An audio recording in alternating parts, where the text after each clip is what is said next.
I think with the recording in progress cue, we are ready to begin our meeting. You see the folks in Sacramento on the dais. Christina, can you tell, or Andrea, can you tell me if we have a quorum and we can begin?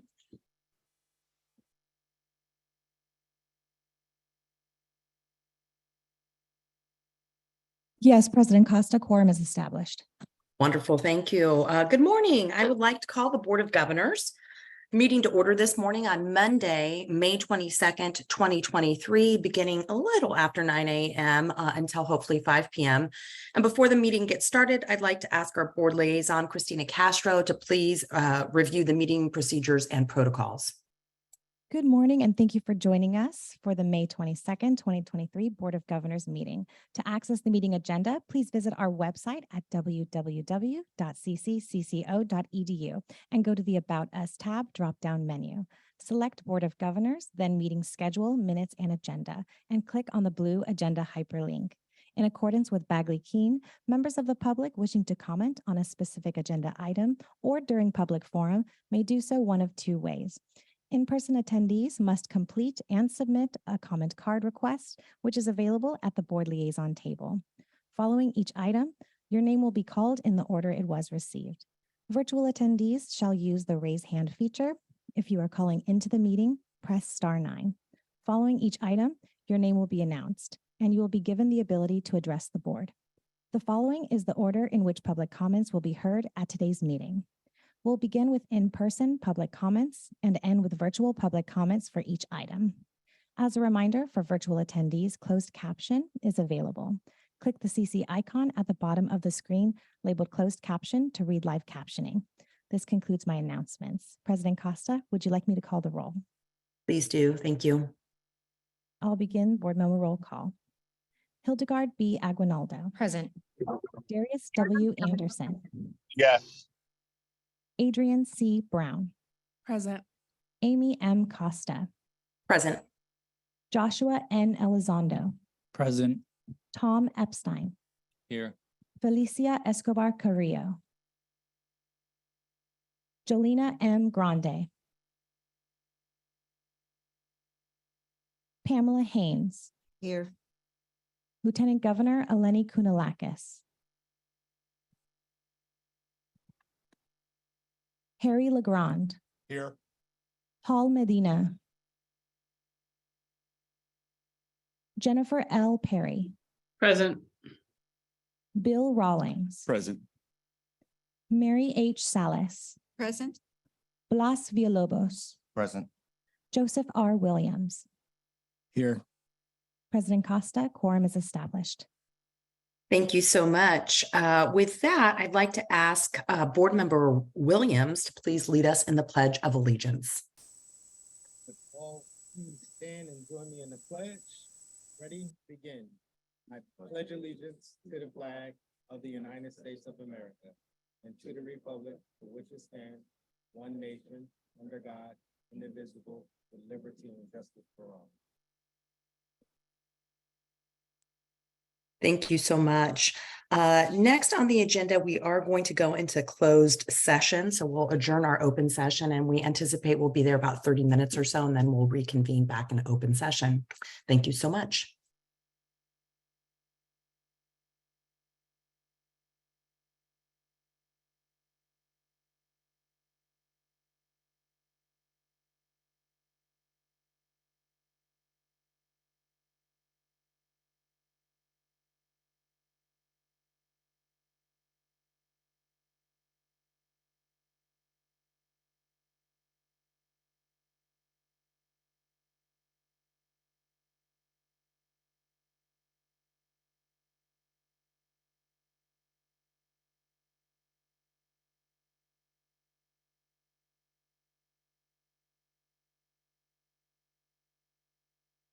So you guys have, between the two of you, you have two of those. I have none.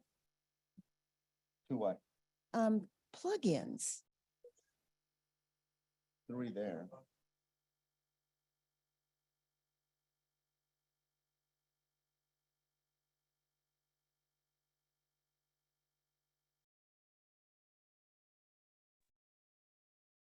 Thank you. Board Liaison, I'm just confirming that we have a quorum. Yes, President Costa, we have a quorum. Thank you so much. Coming out of closed session, I just wanted to report that the board had a discussion of litigation as well as approval of a future appointments of the Deputy Chancellor. And with that, we'll move back into our regular order of business, and I will begin with a very brief President's report. Obviously, we are in a month where commencement is kind of what's going on right now. So obviously a very happy and joyous time for all of us in the system, for our students, for our faculty, for our staff. So congratulations to all on another successful completion of the academic year. I read with great interest, as I'm sure some of you did, that our incoming Chancellor, Chancellor Christian, laid out a goal for every ninth grader in the state of California to engage in dual enrollment, concurrent enrollment. And I myself, as a mother, just enrolled my ninth grader in a class at a local community college. And it just underlines the really important work of our staff. We have a focus on, as former Chancellor Oakley said, we serve the top 100% in the state. And we do have some ways to go on, CCC applies and some other systems, and our staff is working hard on that.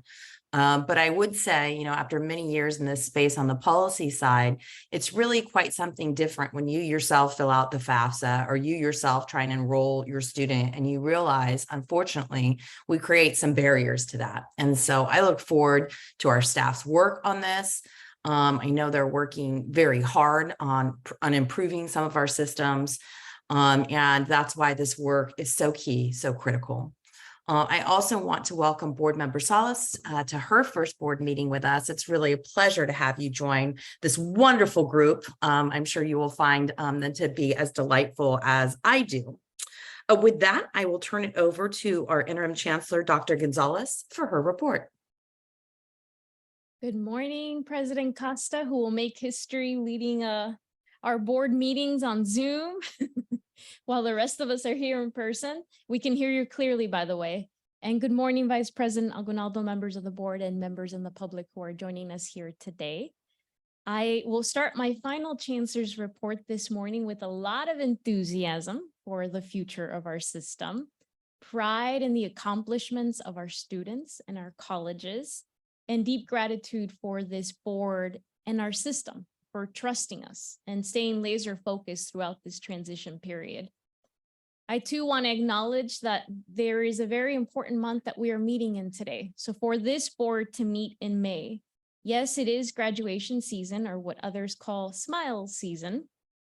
And this year we have the class of 2023, a resilient class that is a class of innovators. Not just innovators who experience one disruption, because if you think about it, you're talking about a class who started or was in the middle of their education during this pandemic.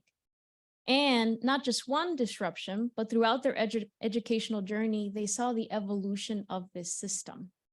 From new modalities in education, teaching and learning, to new programs being created in this state in the middle of a pandemic, to historic resources invested. All of that happened to the class of 2023. So to the students who are graduating this year, and I know we have a few of them that were here this morning, I want you to remember that you are a resilient class, a class that not only experienced and succeeded during the pandemic, and yes, we are proud of you, but a class that knows how to ask for help. A class that knows the meaning of hard work. And so no matter what is ahead, I want the class of 2023 to remember how they got here. Resilience, hard work, and asking for help. This is also Asian American Pacific Islander Heritage Month. It is an annual celebration that pays tribute to generations of AAPIs who have enriched America's history. And California is home to 6 million Californians of AAPI descent, an estimated 16.4% of the entire state's population. In our system, AAPI students make up approximately 15%. And in that population, we see a wide range of ethnicities, cultures, customs, and languages. In our system, we also have colleagues who have not only just become the first, like our very own Dr. Christian, but colleagues who ensure that they are not the last. So to our APAHI colleagues who are a part of this system, to the allies who surround and love our APAHI leaders, I say to you, we are stronger together. So with that context in mind, today I have 4 brief updates that will really create the context for today's agenda as a marking point for this board to prepare for a brighter future for our system. So I want to ask you today during your meeting to actively dream, not just stay focused on the outcomes that we have achieved, but to dream together. So of course, my first update frames our ability to support all California community college students, and that is the state budget. I want to first thank Governor Newsom for introducing a May revise that continues to center equity, sustainability, and the future of California. Because despite a projected $31.5 billion budget shortfall, the governor has introduced a pragmatic approach to continue to recognize the critical value of California's community colleges in advancing our state's economic growth, equity, and social mobility for all Californians. The May revise focuses on supporting our system in a manner that advances the roadmap for the future. If the May revision proposals are sustained throughout the next 2 weeks, our districts and our students can expect full funding for the student-centered funding formula, a cost of living adjustment, and affordable student housing projects to be funded.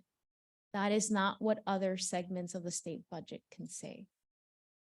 We will discuss the state budget in item 6.3, but I want you to keep top of mind that number 1, we are clear, and at least for me, we are supportive of the May revise, while we remain in strong support of the Cal Grant Equity Framework and in our leadership to work with all legislators on both houses to ensure that as they consider other solutions and other parts of the budget, that we are ready to offer up not just data, but compromises in the next coming days. My second update lifts up the 2023 winners of the Board of Governors Classified Employee of the Year Awards. So to our newest members, this is a really important award. We are recognizing the top leaders that have been selected as a part of our application process. This year, there were 24 applications, completed applications, I should say. It was a very competitive process. 5 winners have been selected. I got to meet 2 of them this morning. And the most important question that I asked them was, what keeps you motivated to get up and do your work every morning? And you won't be surprised that the answer was, my students. My students. So like you, alums, many of you, they too are alums that are coming back to give back.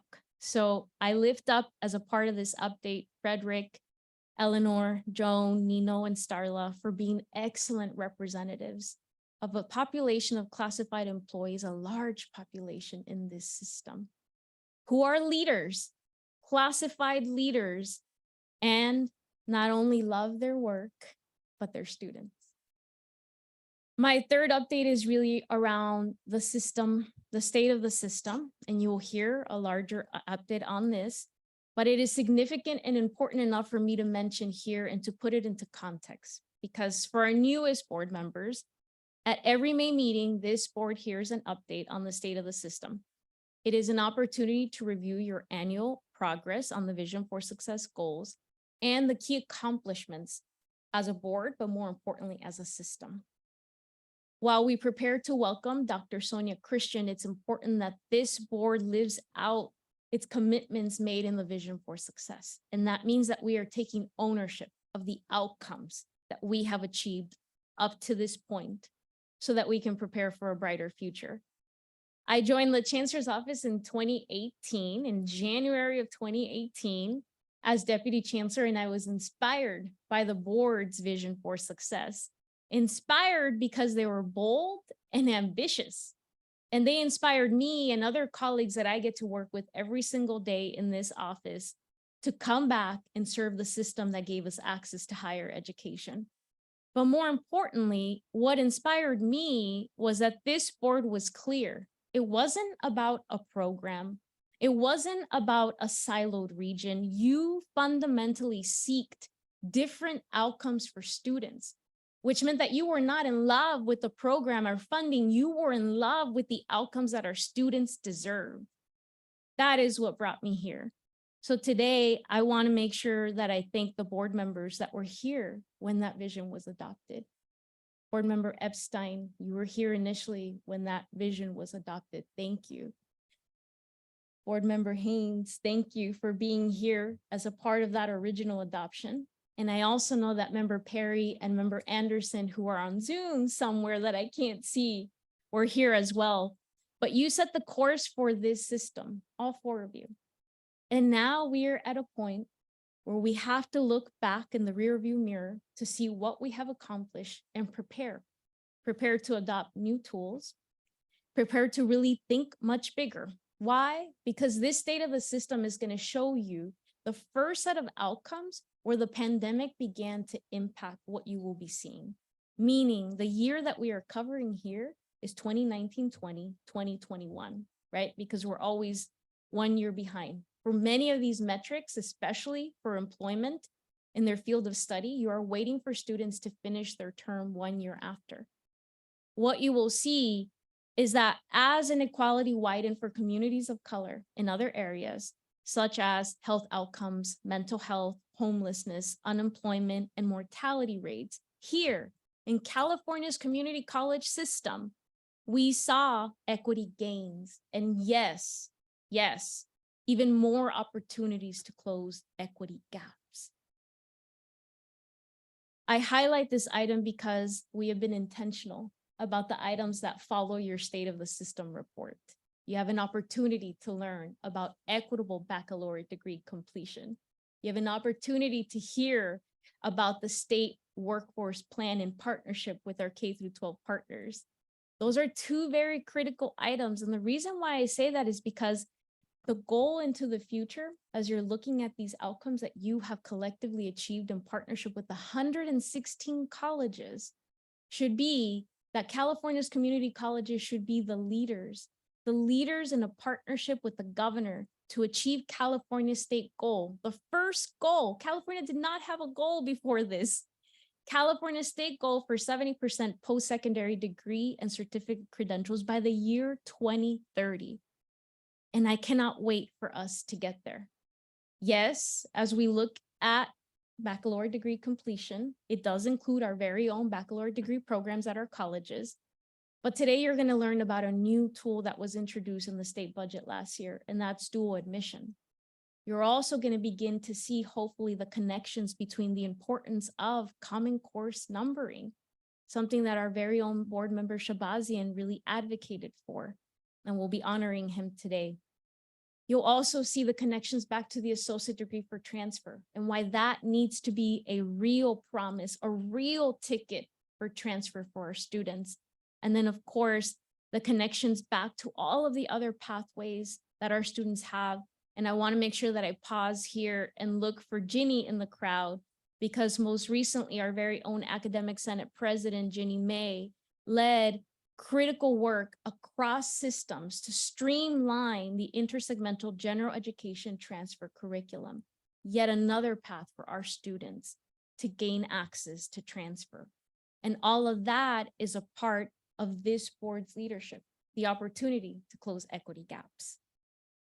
I'd like to now end my report by being authentically me, not that I'm not me, but in my last meeting as interim chancellor, I want to end with gratitude and reflecting as a leader, because that is what you have taught me in the last year. 5.5 years ago, I was invited to coffee by a leader named Eloy Ortiz Oakley. So I went to coffee with a stranger. Not knowing who he was, I agreed to join his team as a way to give back, but more importantly, to continue to grow. And I feel that I have done that. Because for first-generation college students, for children of immigrants, and low-income Californians, dreams like these to serve don't generally come true. So I want to thank Eloy first and foremost for seeing something in me and asking him to serve as his deputy chancellor.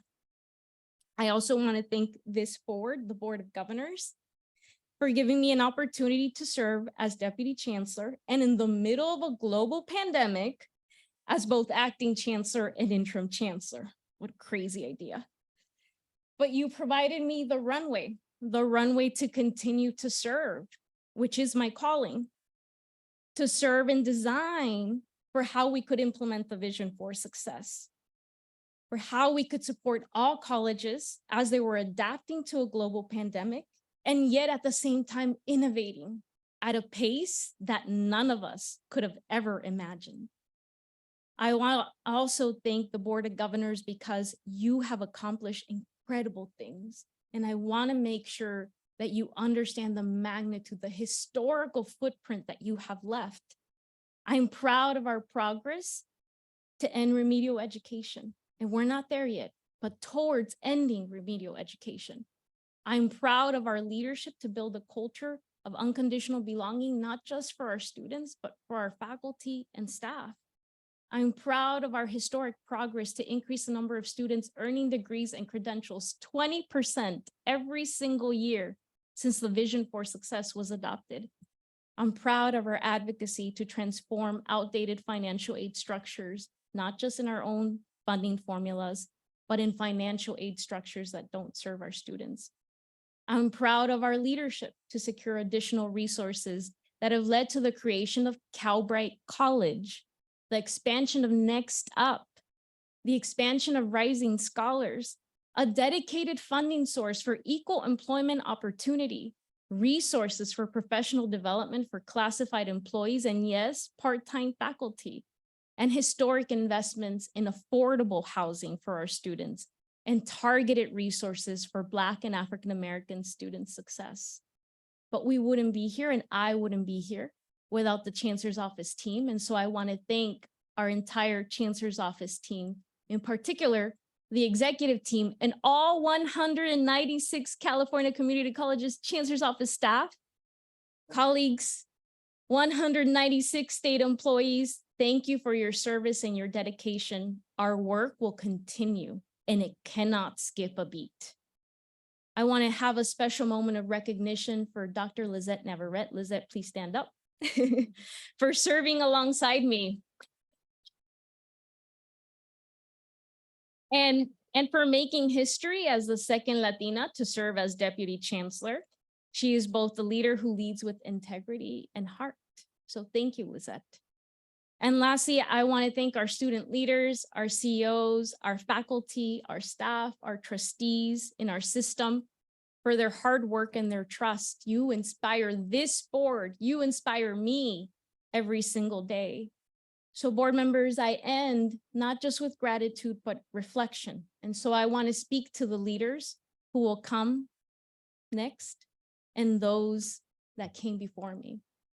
To the future leaders who will serve this system in our state, and I see a few of them in the audience, many whom I met on campuses, in webinars, in conferences, or even emails, who shared their dreams with me and always had really important questions like, what does a chancellor do? Or how do you create courage within yourself to lead?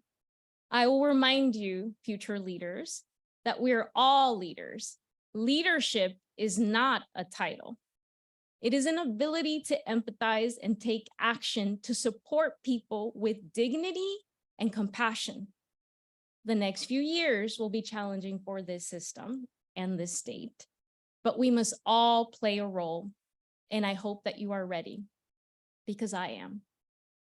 To the young women who inspired me and spoke so eloquently about what it means to be leaders and to see leaders that look like them, I have never been more optimistic about the future for our system and our state. The future is truly bright with the arrival of Dr. Sonia Christian and the next generations of leaders like you. And yes, anything is possible, but especially in California. So today I affirm This is what a higher education chancellor looks like. This is what a leader looks like. But more importantly, this is what a values-based Latina leader looks like. And now I want to end by honoring the past. To the leaders who came before me, I honor you today and every day. And you know, lately we have all experienced a lot of loss. And in the last 5 months, I've lost a lot of giants in my personal life, but also as a part of this system. So I want to end today by honoring Ken Brown, the former president of the League of Trustees, and a source of courage to so many of us. I had the honor of meeting Ken several times and having deep conversations with him, but one in a podcast, which is recorded, and I asked him, when it comes to addressing inequality, when we talk about anti-racism, Ken, what is the most important element?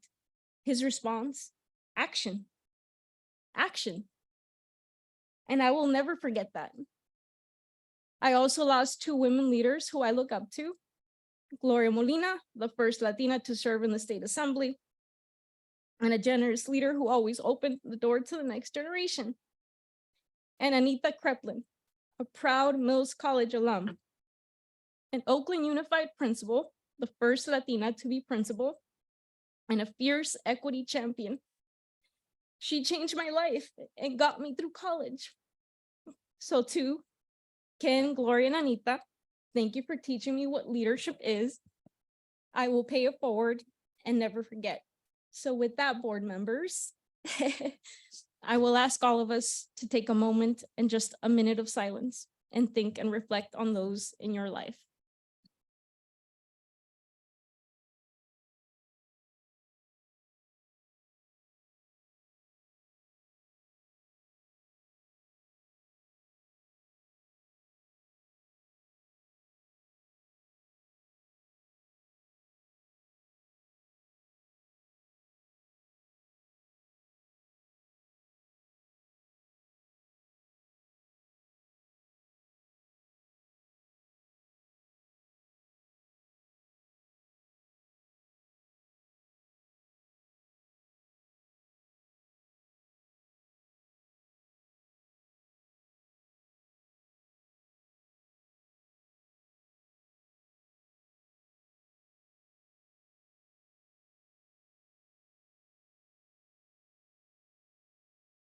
Thank you. Thank you, Board President Costa. Thank you, Dr. Gonzalez. I know I join my colleagues in thanking you for your remarks as well as your service to the state, not once, but twice as interim chancellor. And we really appreciate your public service and your hard work.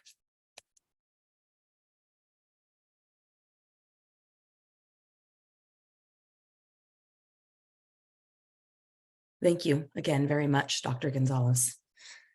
Our next item is our consent calendar. We have 2 items on our consent calendar. With that, are there any board comments? I am not seeing any. With that, any public comments? The public comment period on the consent item calendar is now open. We will start with public comments in Sacramento and then move on to virtual comments. For virtual attendees, please use the raise hand feature. Press *9 if you are calling in. You will have 2 minutes. I do not believe we have any in-person comments and there are no hands raised at this time.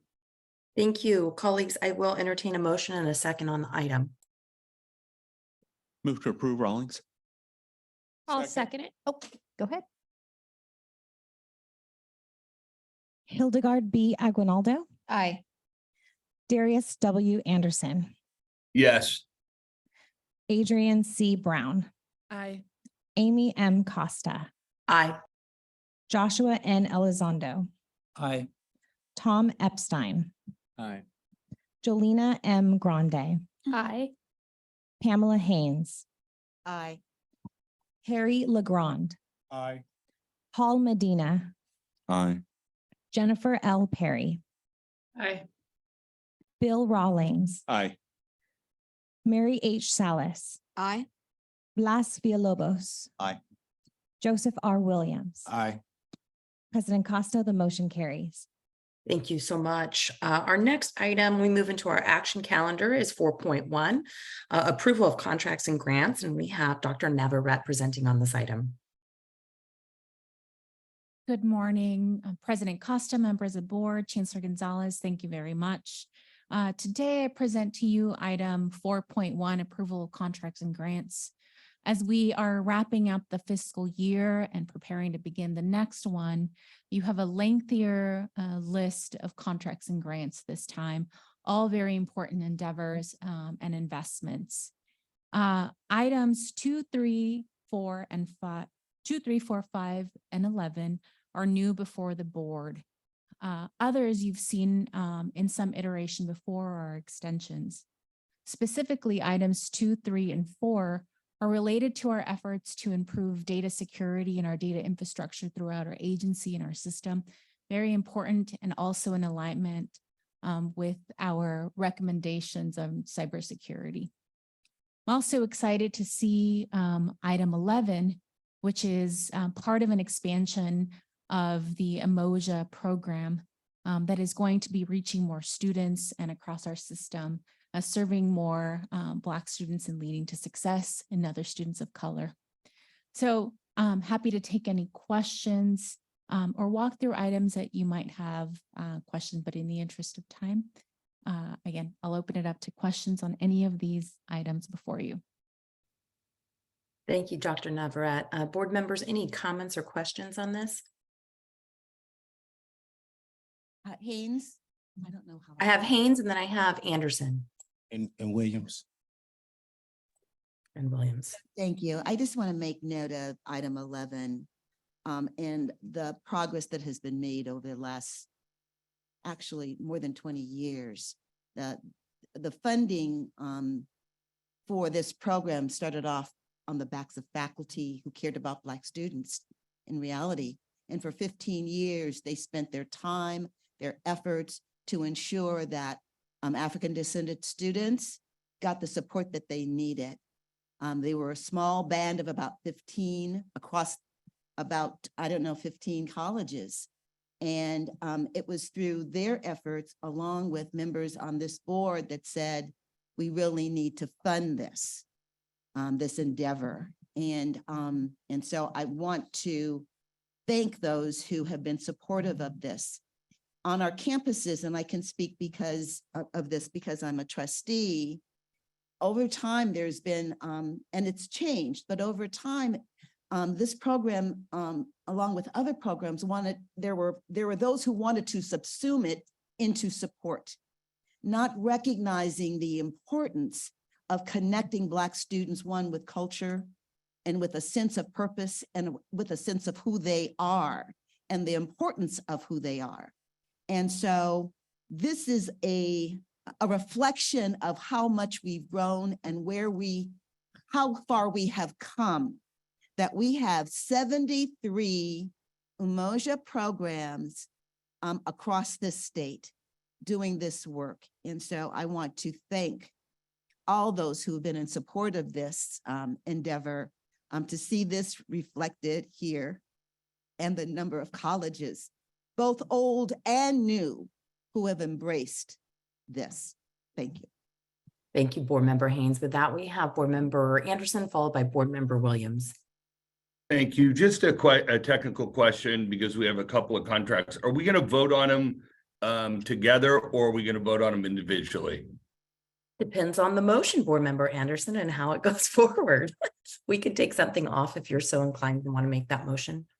No, I'd like, if we could vote on them individually, that would be great. Board Liaison, can you please make a note? With that, Board Member Williams. I just wanted to comment on items 8 and 9, the grants to the Academic Senate. And just a question with both of these, is there an opportunity to, or will textbook affordability be something that is discussed with the Senate through the various meetings, conferences? I know that there's some language in here that talks about the degree for transfer and so I just wanted to see on the table through our conversations with the Senate, you know, where we're at with the dialogue about that, and can they help us with getting the textbook affordability accelerated and moved along so that students can get their books at an affordable cost? Thank you for that question, Board Member Williams. The Academic Senate is a strong partner in efforts around textbook affordability. Want to highlight two specific areas where they have been leading and helping really shape the conversation and next steps. The first is as part of the Burden-Free Task Force, the Burden-Free Instructional Materials Task Force, that is looking at textbooks, but also other supplies, resources that students need to be successful on the first day of class. And for career education programs, that may not necessarily be a textbook, but it might be other supplies. The other is as part of the Open Educational Resources Group. They have been leading that work and adopting open ed resources. So at your July board meeting, you will have an item dedicated to textbook affordability and burden-free task force. So we'll go into much deeper details then. Thanks, Dr. Navarrete. Any other board member comments or questions on this item? Tom Epstein. Go for it. I have a question about, well, I'm going to comment on 9 and 14. On 9, on the course ID one, there are no numerical goals for how many courses are going to actually, be conformed to this new system. And I think when we give a contract like this, there should be some very specific objective, rather than just, do your best. So that was just one comment. I don't know, am I missing something? Is there a specific number that you're planning on getting? I can chime in a little bit more details on that. We are following legislation in addition as part of this contract, which is to implement AB 1111. And that legislation really charges us with implementing common course numbering for all courses across the community college system. So it would essentially be all of them. And when you get to this level of work, you're actually aligning the curriculum across these courses. So you'll end up seeing long-term all courses aligned across systems, so that a student at any district or even within a multi-college district knows where courses are transferable or where they have that alignment. Yeah, but is there a specific number that in this contract with this amount of money and this amount of time that, how much progress are we expecting them to make? Because it's nice to have something that is kind of a end game on a contract like this. Not specifically on this one. We're really looking at aligning to the deliverables that are part of the legislation, but we can continue to look at that as this will be the first of several iterations of this contract. Yeah. I think it would be helpful to be a little more specific. And, as the opposite of that on item 14, there are very specific goals for all these apprenticeship programs. And I think that's exactly the way that it should be. Thank you. Thank you. Online, I see board member Anderson has his hand raised.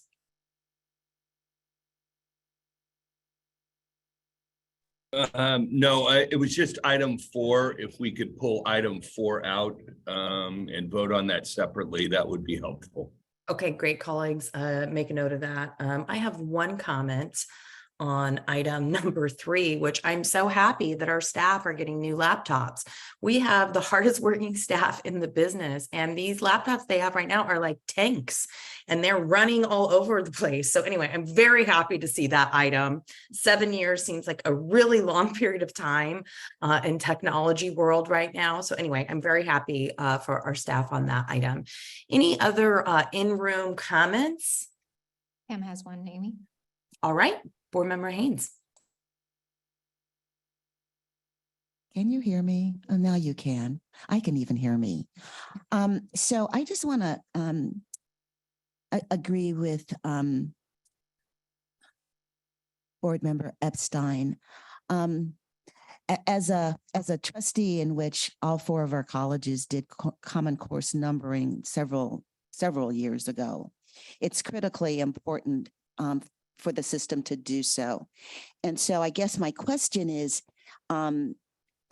based on the answer received, does the legislation identify a timeline for that to be completed? Is, I guess, a more specific question. The legislation does identify a timeline, and so there's an alignment of two elements of work right now. The California Community Colleges have been working with the Academic Senate on course ID. That work is being aligned with the common course numbering legislation under that bill. And so under this work, they're essentially aligning over 25,000 courses. The timeline for AB 1111 is within 2 years. So there's a lot, it's a Herculean effort to take on that level of work. And so entities and experts like the Academic Senate are really being brought in as well. So is the thinking that because, and I get 25,000, I read that part. So is the thinking that it can be done if the resources can be marshaled in that 2-year period, or because of the magnitude of what is being asked, there's going to be a request or a need to sort of expand that beyond the 2-year period? I'm going to see if my colleague, Dr. Lowe, wants to chime in a little bit on that, or if there's any additional detail.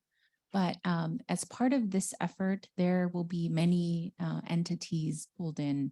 And so we have, again, we're looking at courses across a system of 116.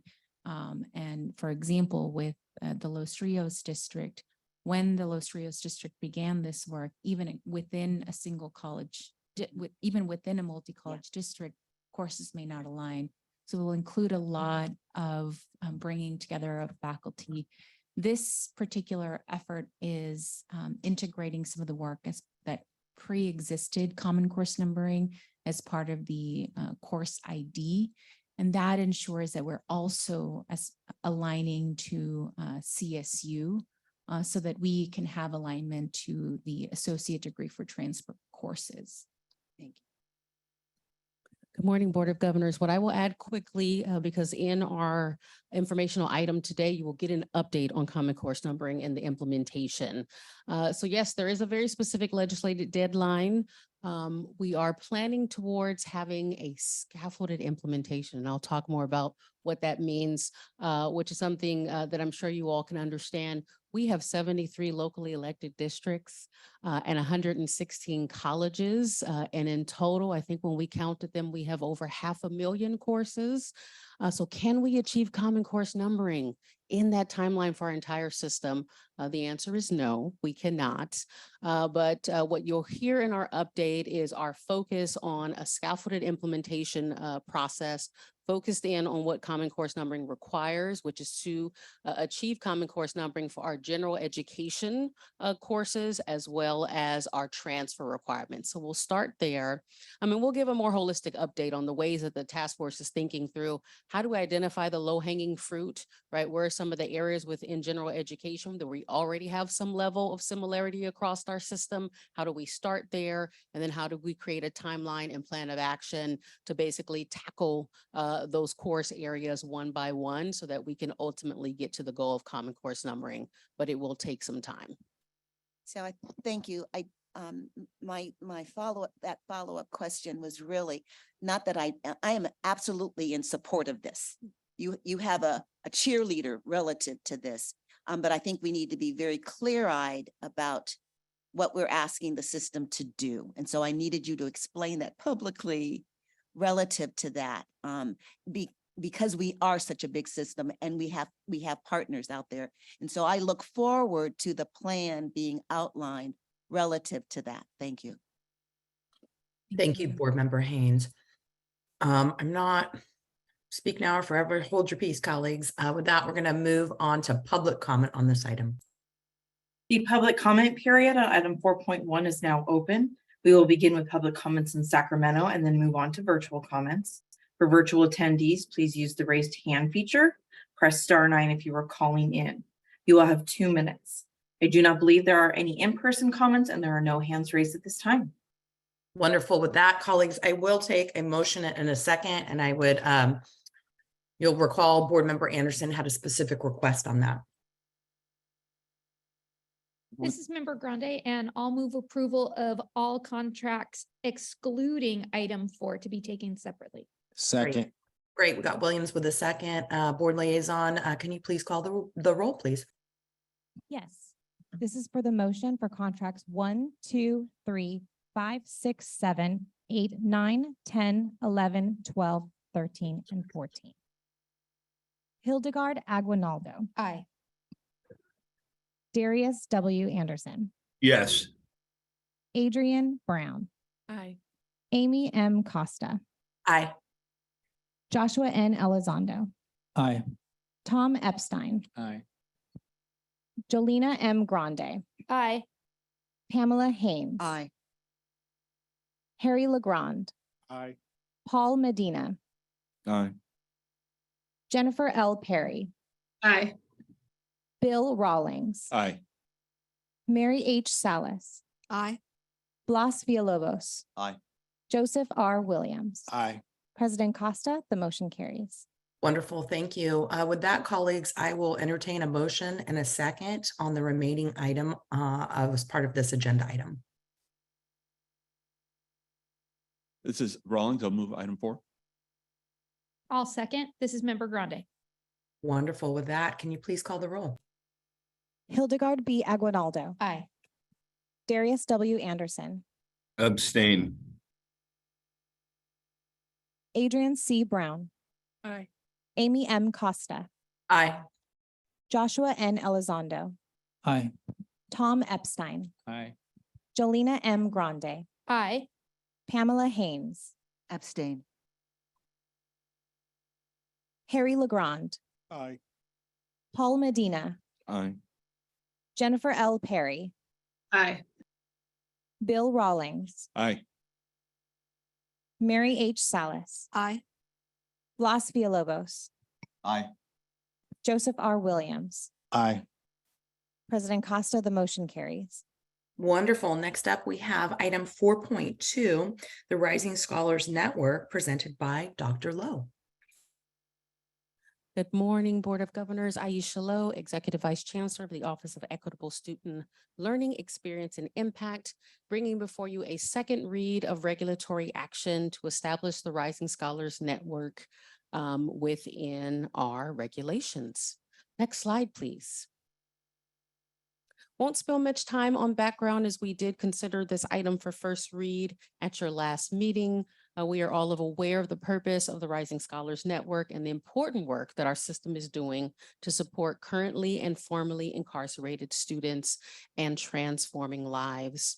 We received a holistic update on the work of Rising Scholars Colleges at the January 2023 Board of Governors meeting, at which time you got to hear from college leaders as well as students and graduates of the program about their work and the significant impact this program is having on our students. Next slide, please. As we are codifying Rising Scholars within regulation, as a reminder, we commenced this regulatory action in response to AB 417 and are really implementing language within education code here within regulation. This regulatory action aligns Title V with Education Code, as well as the goals of our Vision for Success as we focus on degree completion and transfer goals for this population. Next slide, please. As a reminder of our timeline, we engaged the Board of Governors here on first read in March.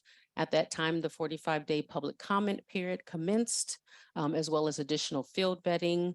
And based on that feedback, additional revisions have been made, which I will overview for the board now. Next slide. So this slide summarizes the changes that have been made between first read and second read. A number of them were fairly straightforward additions as well as some corrections, and really only one main substantive change.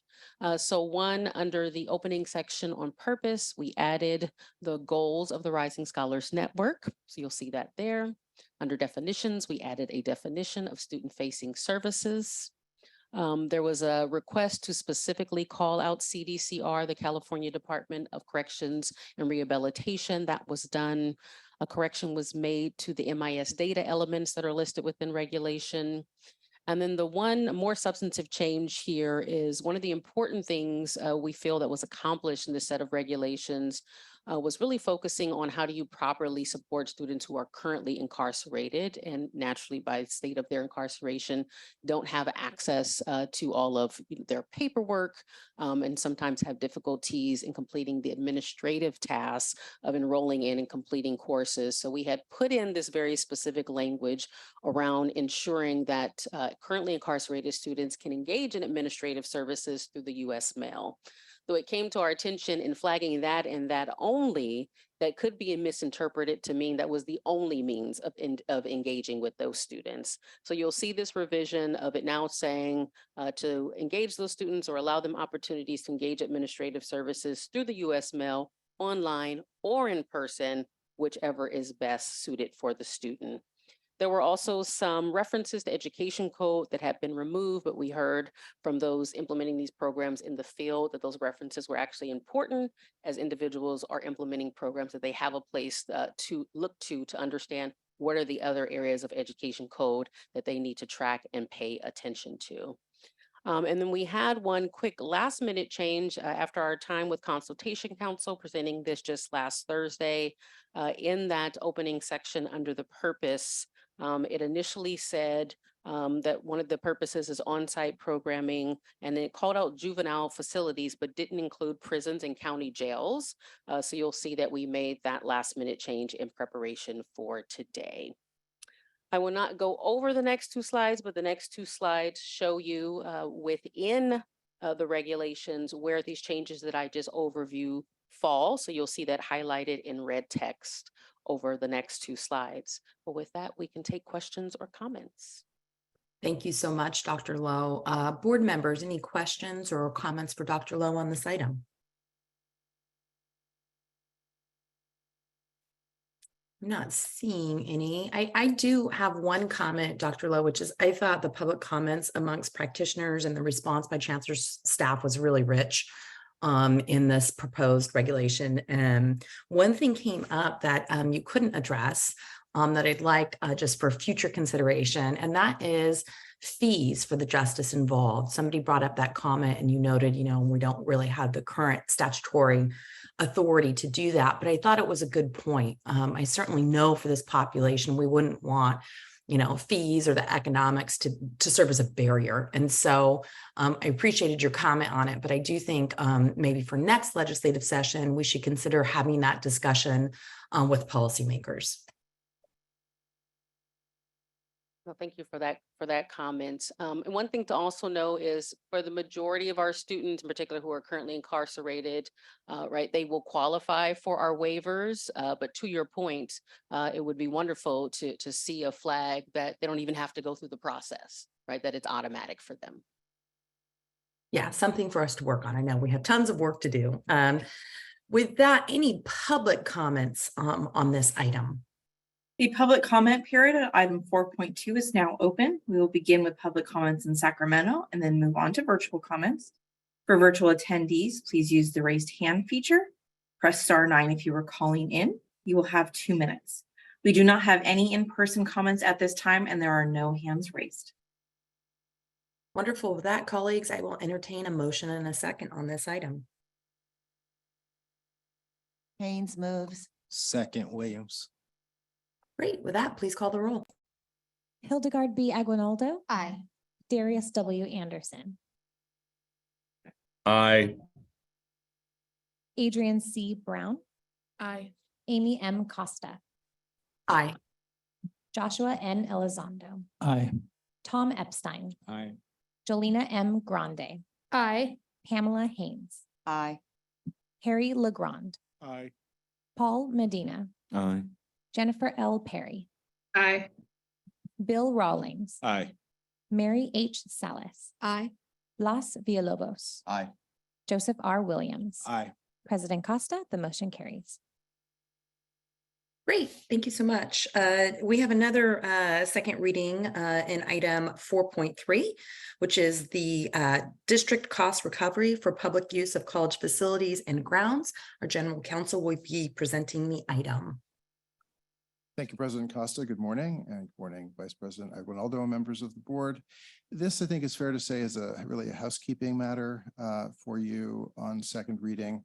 The Education Code requires the Board of Governors to maintain a regulation that establishes what governing boards can charge as a proportionate share of the costs of allowing public use of facilities and grounds belonging to community college districts and other allowable costs.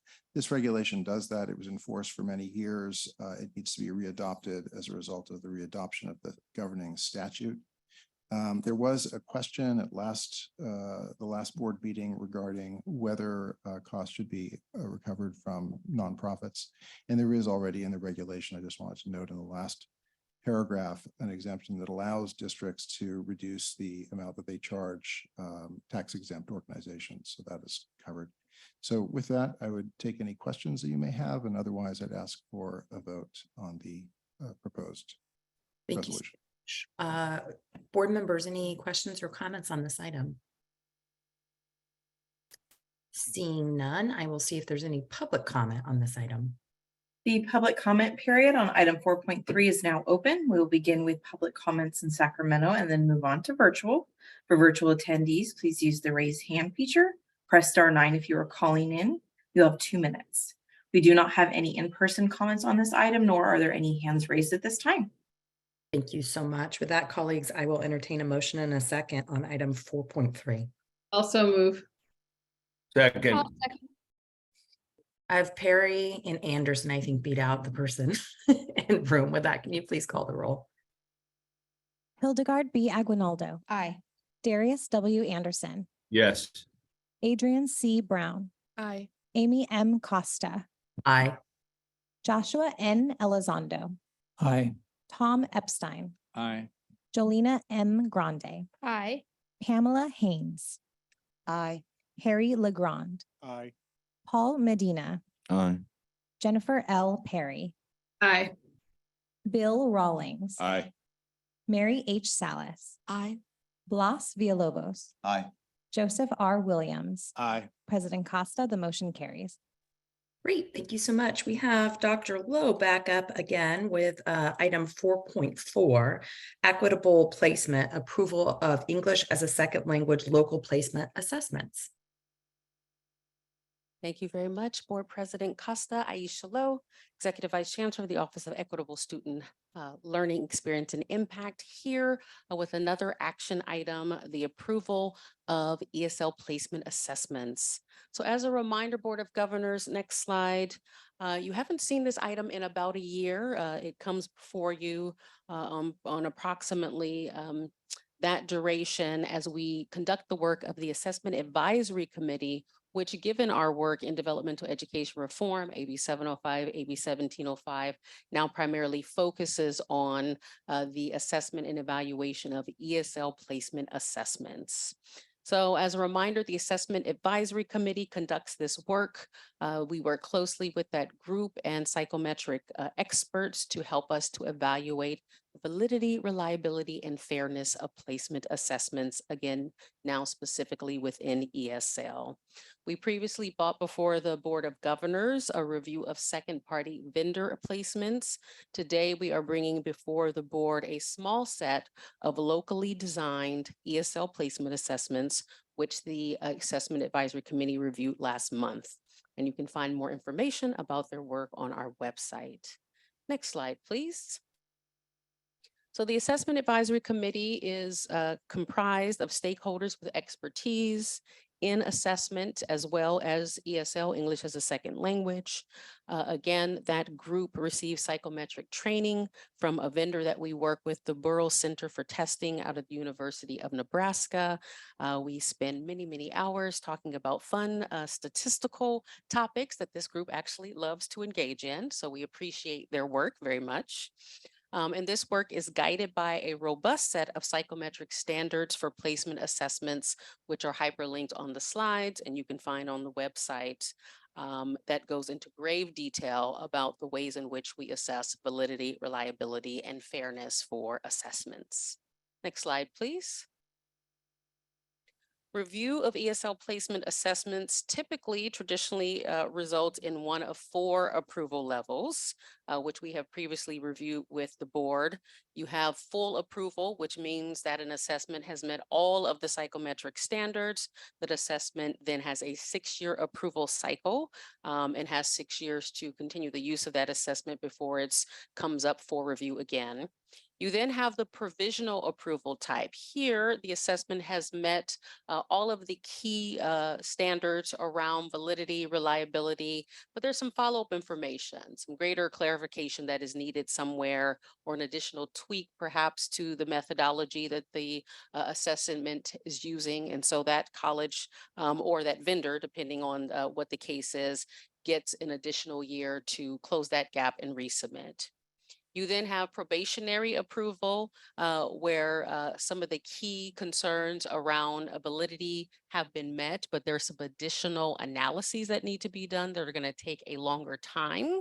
There, a local college would get up to 3 years to go conduct new studies to gather additional information, in particular around topics like fairness and reliability. And then there's not approved, where there is simply insufficient evidence that this assessment is appropriate for use, and then the assessment is not approved.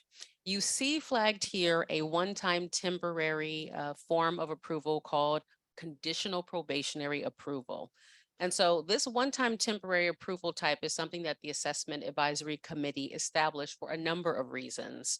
One, because of our work around remedial education reform and really the shift away from placement assessments, many of our colleges ceased to continue to have those assessment centers or shifted the work of those assessment centers. So when it was time for these previously approved local ESL placement assessments to be re-reviewed, many of our colleges no longer had the infrastructure to continue to do that work.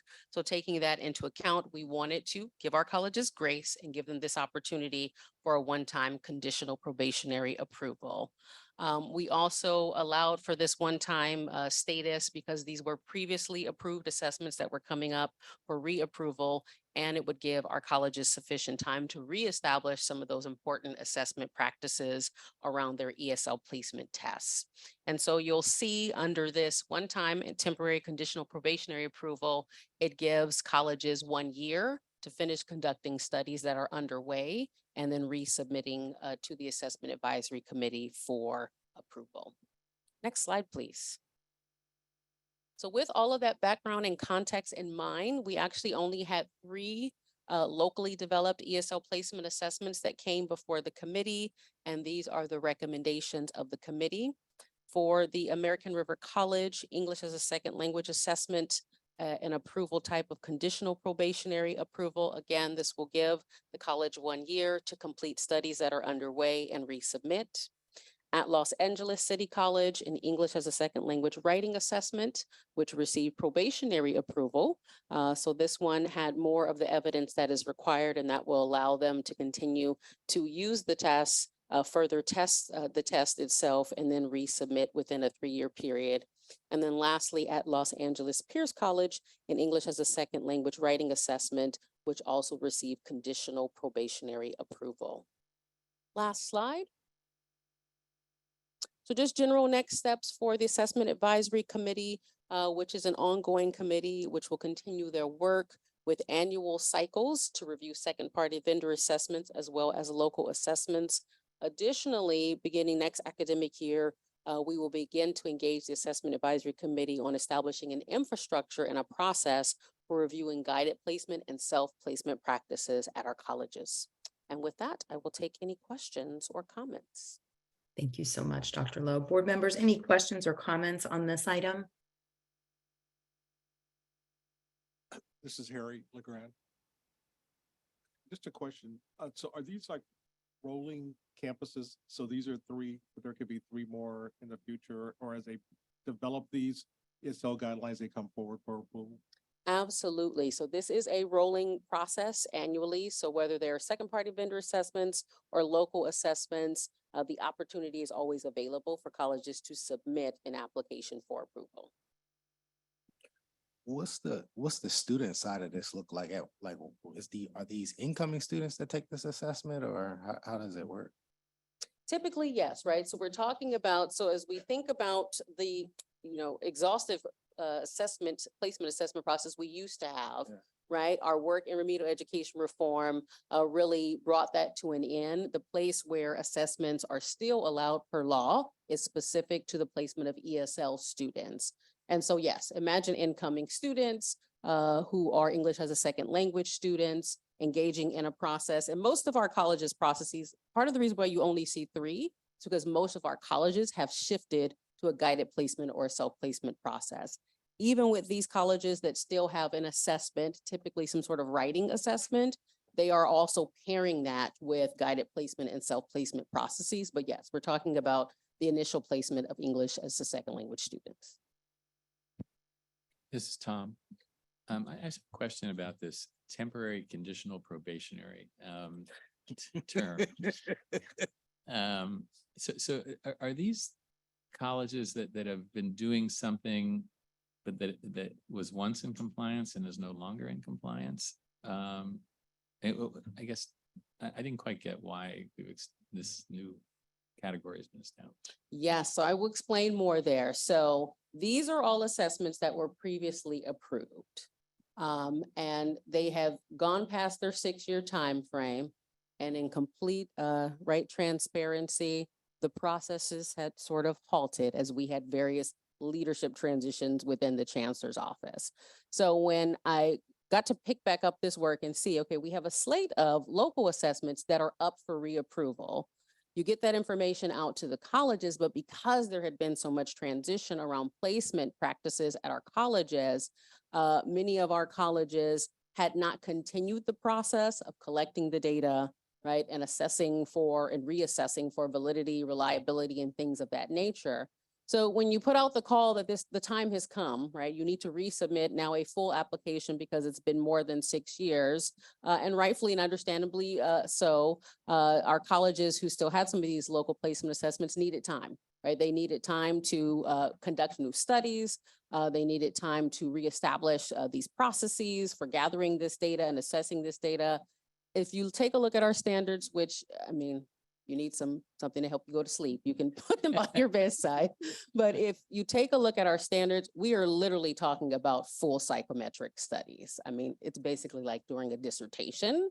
We have very high standards that are being required, but colleges need time to collect that sort of data, to do the analyses across 3 different areas of both validity, reliability, as well as fairness. So honestly, that conditional probationary approval was us, doing a little give and take, right? That we were going to maintain the standards and require that colleges do the necessary studies and assessments to meet the standards, but also wanted to be gracious in the reality that it was a short timeline and we knew colleges would need more time to finish the work.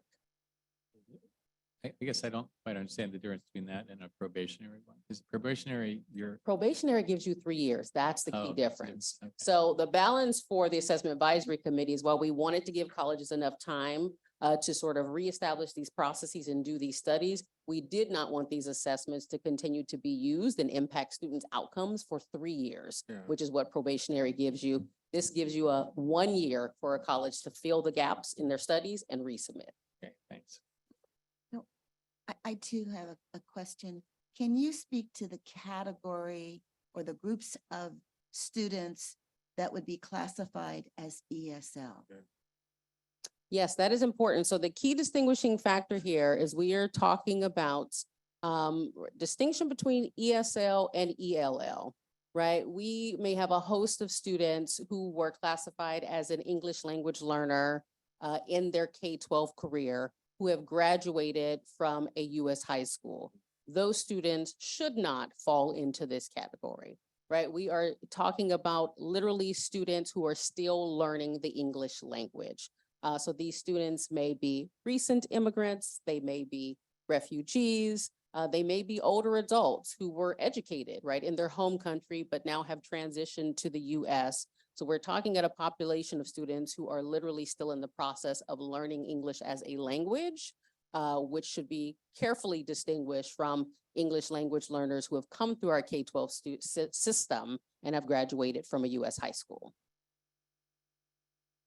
Okay. Any other board member comments or questions? Okay, I'm not seeing any. With that, is there any public comment on this item? The public comment period on item 4.4 is now open. We will start with public comments in Sacramento and then move on to virtual comments. For virtual attendees, please use the raise hand feature. Press 9 if you were star 9 if you were calling in. You'll have 2 minutes. We do not have any in-person comments and we have no hands raised at this time. Thank you so much. With that, board members, I will entertain a motion in a second. This is Member Grande. I'll move approval of the agenda item. This is Member Legrand, I'll second. Please call the roll. Hildegard B. Aguinaldo, Aye. Darius W. Anderson, Yes. Adrian C. Brown, Aye. Amy M. Costa, Aye. Joshua N. Elizondo, Aye. Tom Epstein, Aye. Jolena M. Grande, Aye. Pamela Haynes, Aye. Harry Legrand, Paul Medina, Aye. Jennifer L. Perry, Aye. Bill Rawlings, Aye. Mary H. Salas, Blas Villalobos, Aye. Joseph R. Williams. Aye. President Costa, the motion carries. Great, thank you so much. With that, we are moving into section 5 of our agenda and specifically item 5.1, which is a first reading item. Item 5.1 is a first reading and public hearing for proposed amendments to Title V of the California Code of Regulations, amending sections 54045.5 related to the implementation of non-resident tuition exemptions. With that, I will turn it over to Vice Chancellor O'Brien. Thank you. Good morning, board members. David O'Brien, Vice Chancellor for Government Relations. I'm pleased to be joined on this item by Linda Vasquez, Assistant Vice Chancellor for State and Federal Relations, for what I think is the first item we presented to the board together. So that's exciting. In case you're wondering why Government Relations is presenting an item on regulations where you wouldn't normally see us presenting an item of this nature, I'm going to go ahead and frame this for just a moment for you as to how we got here and how the regulatory action that Assistant Vice Chancellor Vasquez will walk us through relates to some of the Chancellor's Office and the board's highest priorities right now. So the first reading of this regulation that you're going to hear relates to non-resident tuition exemption, or what we sometimes call AB 540 status. And I'll defer to Linda to walk a little bit through the history of that, but it relates to a few key priorities that this board has heard us address, that the Chancellor's Office has long led on, one of which I want to note is the social determinants of educational success. So you've heard Vice Chancellor Ron O'Shaughnessy and myself discuss these. One of the key concepts under the social determinants of educational success, the way that we're looking at campus operations and student services, is shifting burdens away from students as much as possible. And if you think of that familiar graphic, which you'll see somewhat reproduced here, that shows what we call the messy reality of the student experience today, that's something that we're constantly trying to sort of smooth out and streamline for students. The other priority that we know this board has long been a leader on, going back decades in California, is equity around our undocumented student population. So it's now been over 20 years since the state of California took the groundbreaking step of passing Assembly Bill 540 and saying to our undocumented student population, you belong here, you have a place in higher education. And we're going to create a process to allow you to not only attend, but to be able to pay the same tuition rate that other students who are residents have long paid. Due to our productive partnership with the California Student Aid Commission, which I have the honor of serving on as a representative of the California Community Colleges system. We are presenting this item alongside legislation that CSAC is sponsoring that we are also supporting that I'll address briefly in the state and federal update item later. And this presentation will get a little bit technical, just fair warning in advance, but it's really important that the board understand the in-depth consultative process that we went through in the development of these regulations with all of our key system stakeholders, including campus partners, Student Aid Commission, faculty and others, and our most important stakeholder being our students. And so with that, I'm honored to turn the presentation over to the person who's led so much of this work for so long, Assistant Vice Chancellor Vasquez. Thank you, Vice Chancellor O'Brien. Good morning, members of the board. Good morning, Chancellor Gonzalez.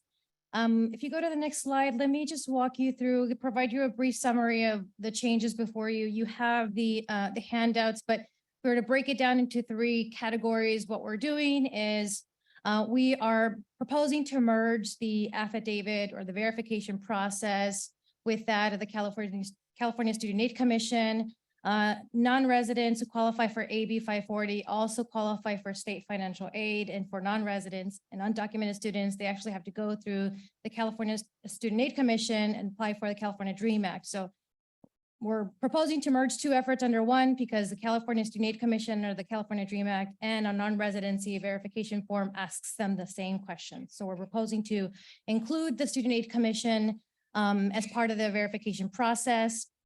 We're also just calling it an affidavit since AB 540 was enacted over 20 years ago. This form is most commonly known as the affidavit. So we're just codifying that in regulations. And what we're doing is for the purposes of verifying AB 540, students only need to submit information around enrollment. Again, only enrollment for verification. And I'll walk you through this in a moment and why this change is important, but we're making clear now that institutions as part of the verification process or Student Aid Commission can only ask supplemental information that is related to enrollment as part of that verification process. Next slide. So as Vice Chancellor O'Brien mentioned, this is highly technical. So let me kind of set some baseline understanding for this. This exemption and the AB 540 verification process only applies to non-residents, right? In 2001, the legislature enacted AB 540, which grants eligible non-resident students, again, non-resident students, an exemption from paying non-resident tuition fees at any California public higher education institution. And so there are 2 parts to get to that point. One, the first part is an institution, and typically it is the institution that helps students determine whether or not they are a California resident for tuition purposes or a non-resident for tuition purposes. You may have an out-of-state student who comes to California and intends to go to school here, but they may also intend to make California their permanent, home resident. And they can do this after a year and 1 day. If they're able to, by submitting supplemental documents, prove that they meet that they've been here for a year and 1 day and they intend to make California their home, they qualify to be California residents for tuition purposes. Those students do not submit this AB 540 affidavit. If they show that they are a non-resident, which includes an undocumented student, students with the TU visa, DACA students, they are considered non-resident students. And those non-resident students have to fulfill certain enrollment requirements to be AB 540. And so this form, the regulations that you see really are part of one small part of the statute around non-residency, and that's 68-130.5. Next slide. So in theory, this is what the process is supposed to look like under current regulations, right? A student attends a California high school for a minimum of 3 years, right? They submit this questionnaire, hopefully now it's called the affidavit, to their college, and the college helps them determine based on, they calculate the number of credits, hours, years enrolled in institution. The school helps determine whether or not they're eligible for AB 540. Again, the AB 540 grants them the non-resident tuition exemption status. And they demonstrate that they're eligible for AB 540. They also get them access to California state aid, the Cal Grant institutional aid, and they do that by applying again through the California Student Aid Commission, California DREAM Act. Next slide. But what we started to find out, really hear from the field over the last few years, is that process really doesn't look like that. And we're finding that AB 540, even just accessing information, is a challenge for students. We're also finding that across the state, even within the same district, sister colleges, students are finding difficulty in accessing the information. They may also be getting different information from campuses, depending on who they're talking to around AB 540. We're also finding, and this is direct feedback that we've gotten from students over the years, is that the supplemental documents that they're being asked to submit are quite burdensome for them.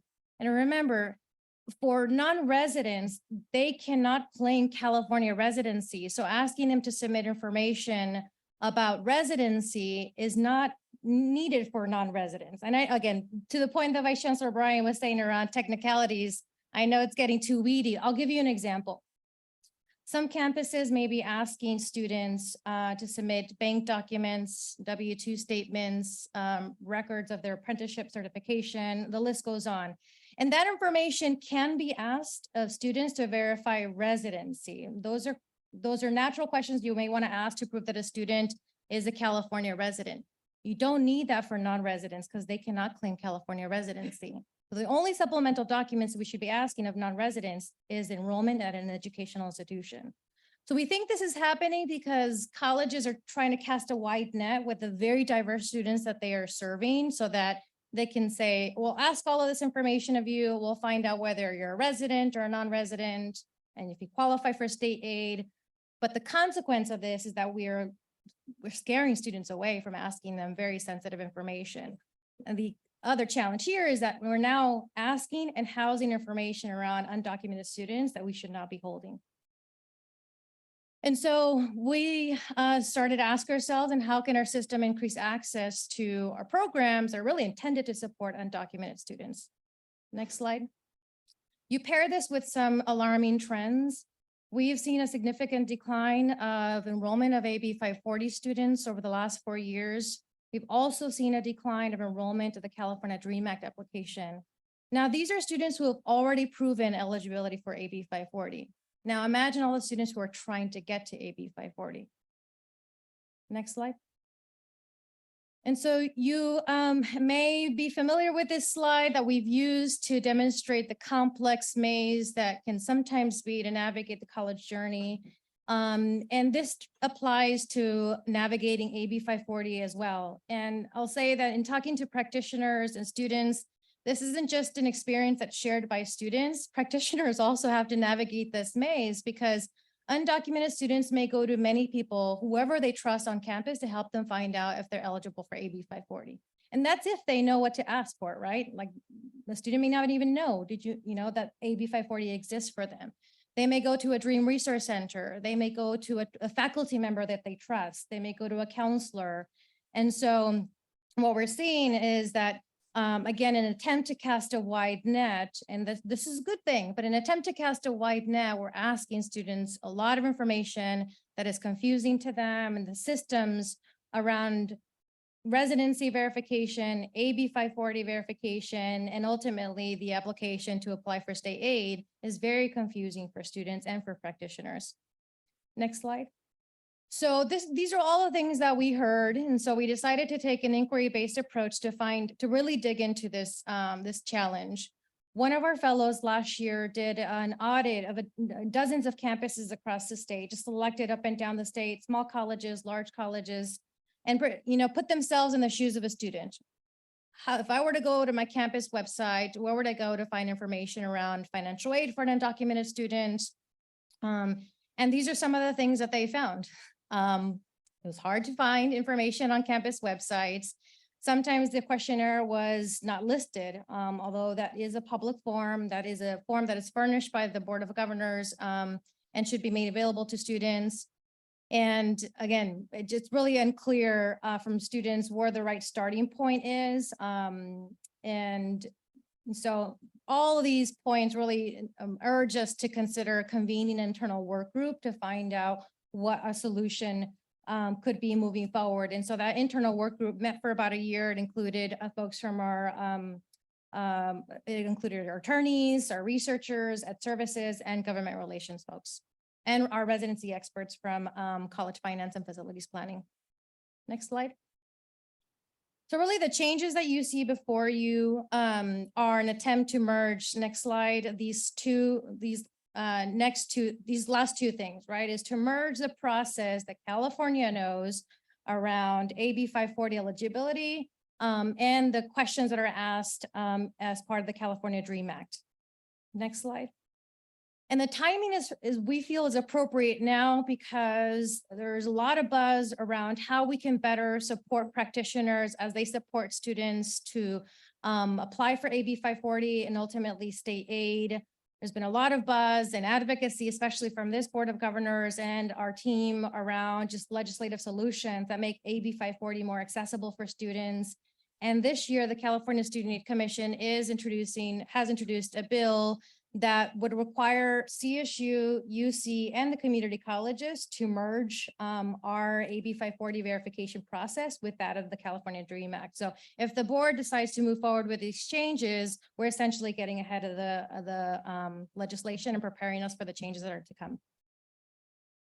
And this next slide is just my last one. It just presents you that what we are presenting here is really a tiered approach to a solution that ultimately alleviates administrative and informational barriers to students and practitioners, but it still retains the flexibility of local institutions to support students with verifying whether they're a California resident or non-resident and connecting them to the resources that they need to be successful in their college journey. With that, any question? Thank you so much. Board members, any questions or comments for our staff on this item? I think I see board member with a hand raised. Go for it. I have a question. So it was my understanding that originally with AB 540, even students who went to high school let me back up. Students who are citizens or permanent residents who went to high school in California, left the state for a while, and then come back could also use AB 540. Is that still the case? Yes, yeah, AB 540 had to be constructed in a way.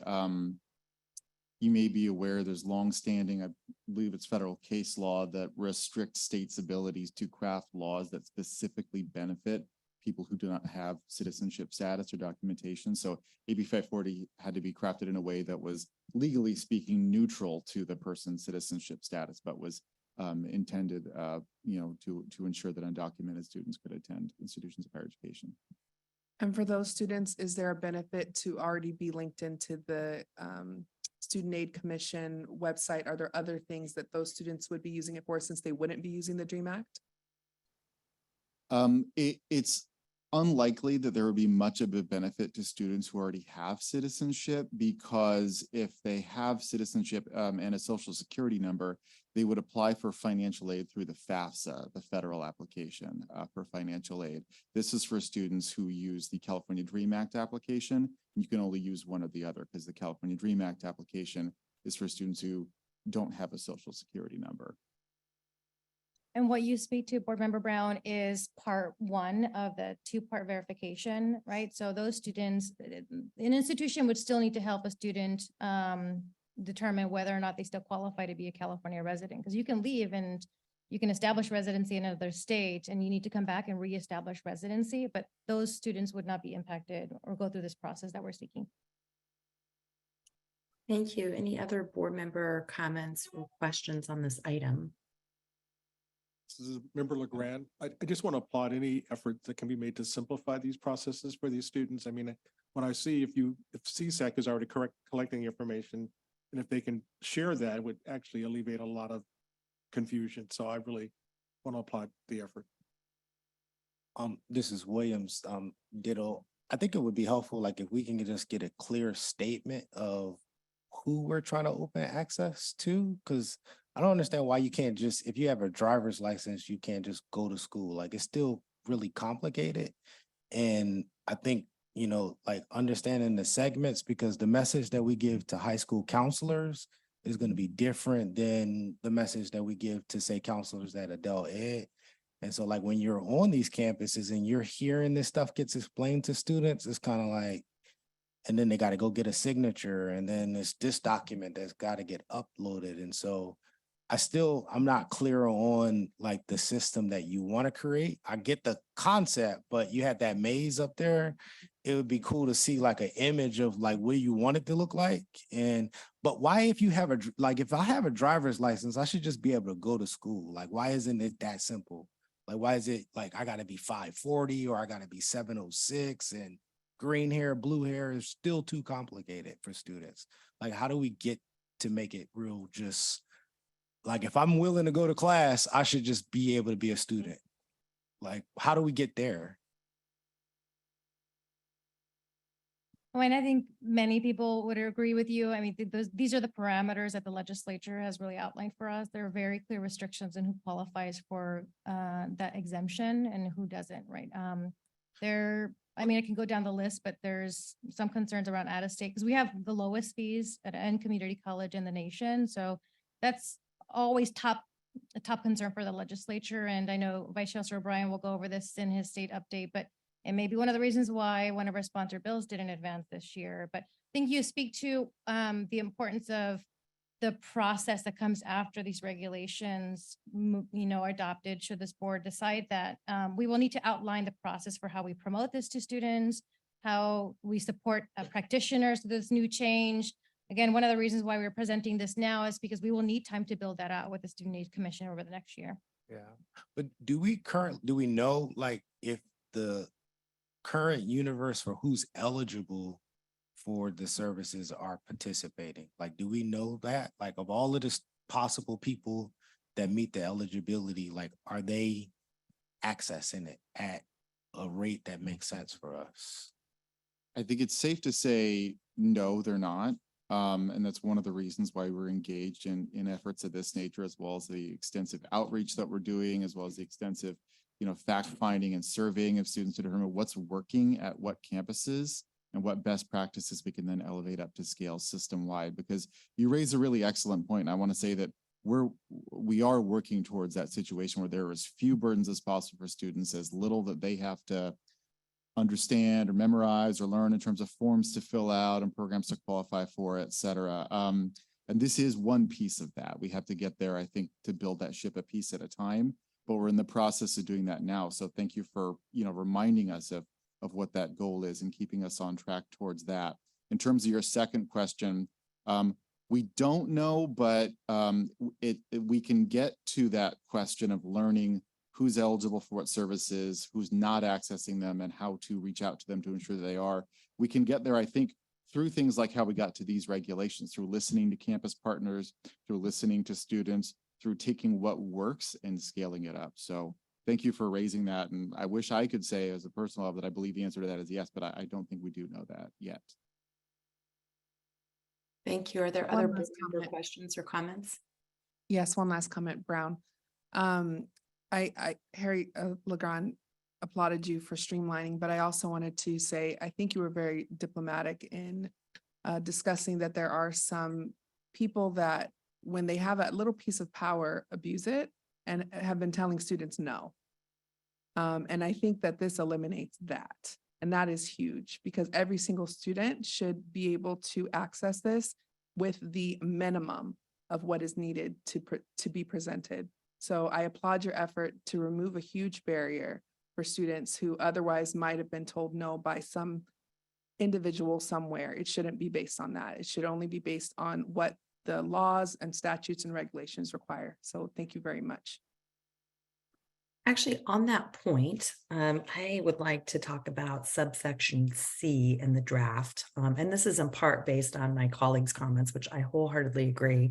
We just need to make it much easier for students in all regards of our systems and processes. But in C, and this is in part based on the comments of the staff in presenting the item, we lose an important clause here, which is in the existing C, it says that this supplemental information must be for compliance with the requirements of this section. And that last phrase is really key. And I would encourage you to incorporate it in your new section, because right now, as I read it, if they meet that the conflicting information is about their prior history of enrollment at an educational institution, we don't say what that information has to be used for. And so my suggestion is, based on these comments, based on board member Brown's comments, that unfortunately, in the field, sometimes people might be getting conflicting information. We have to make it clear in that subsection that this information is only for use in compliance of this section, not for any other purpose. With that, is there any public comment on this item? The public comment period on item 5.1 is now open. We will begin with public comments in Sacramento and then move on to virtual comments. For virtual attendees, please use the raise hand feature. Press *9 if you are calling in. You will have 2 minutes. I will hand it over to Vice President Aguinaldo to begin with public remarks in Sacramento. Thank you very much. We have 2 public comments on this item. Please approach the podium and speak in this order: Wendy Brill-Weinkoop and Rosa DeAnda.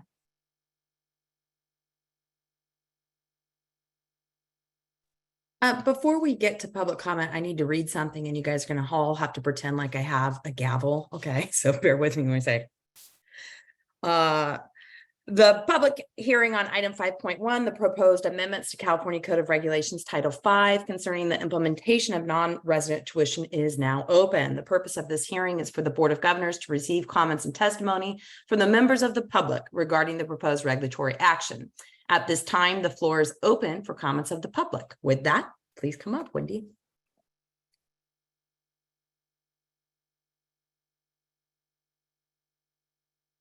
Oh, now it's on. It's cool. I haven't been in this formal setting. Hi, guys. It's so like from the hub, it's so formal all of a sudden. Good morning, President Costa and Vice President Aguinaldo, Chancellor Gonzalez, and members of the Board of Governors. I'm Wendy Brill-Weinkoop, President of the Faculty Association of California Community Colleges. FAC strongly supports revisions to regulations that address challenges facing students, particularly those from underserved and marginalized communities, to ensure that all students have the educational opportunities they need to succeed, regardless of their background or status. And I just wanted to mention off script, getting a driver's license is not that easy anymore. And a lot of our students don't drive because it is a financial barrier. So we have to make it easier than getting a driver's license. We support streamlining that application for AB 540 students seeking an exemption to non-resident tuition. In addition to the current bill, AB 1540, these proposed regulations would simplify the process for AB 540 students, making it easier for undocumented students to access financial support they need to pursue their educational goals, and would ensure that California's institutions of higher education remain accessible to all students, regardless of immigration status. Providing these students access to affordable education, we can help improve access to the California community colleges and overall student success within our higher education institutions. 30 seconds. FAC is proud to collaborate in advocacy on how, as a system, we can better support our AB 540 students. Thank you very much.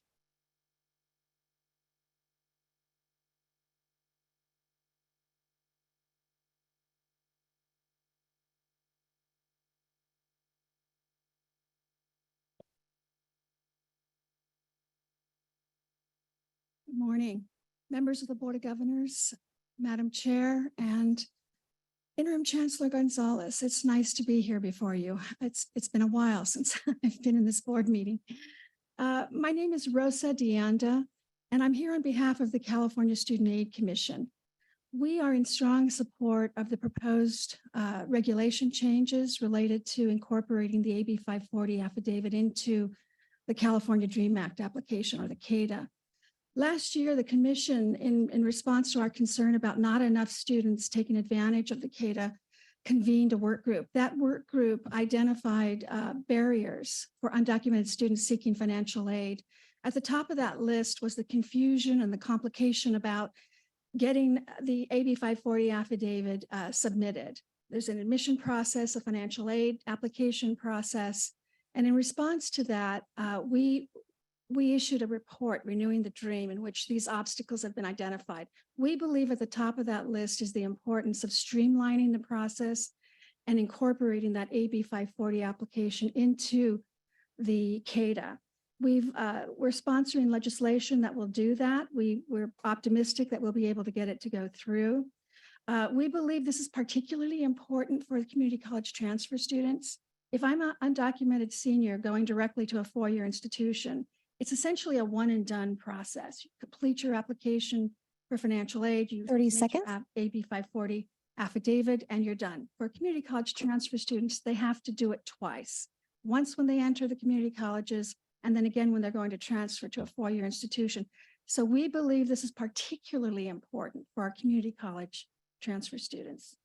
I'd like to, again, on behalf of the commission, thank the GR team. You've been wonderful. You have helped us, guided us, helped us to make sure that we're on the right track. Thank you so much for your support. Thank you very much for listening.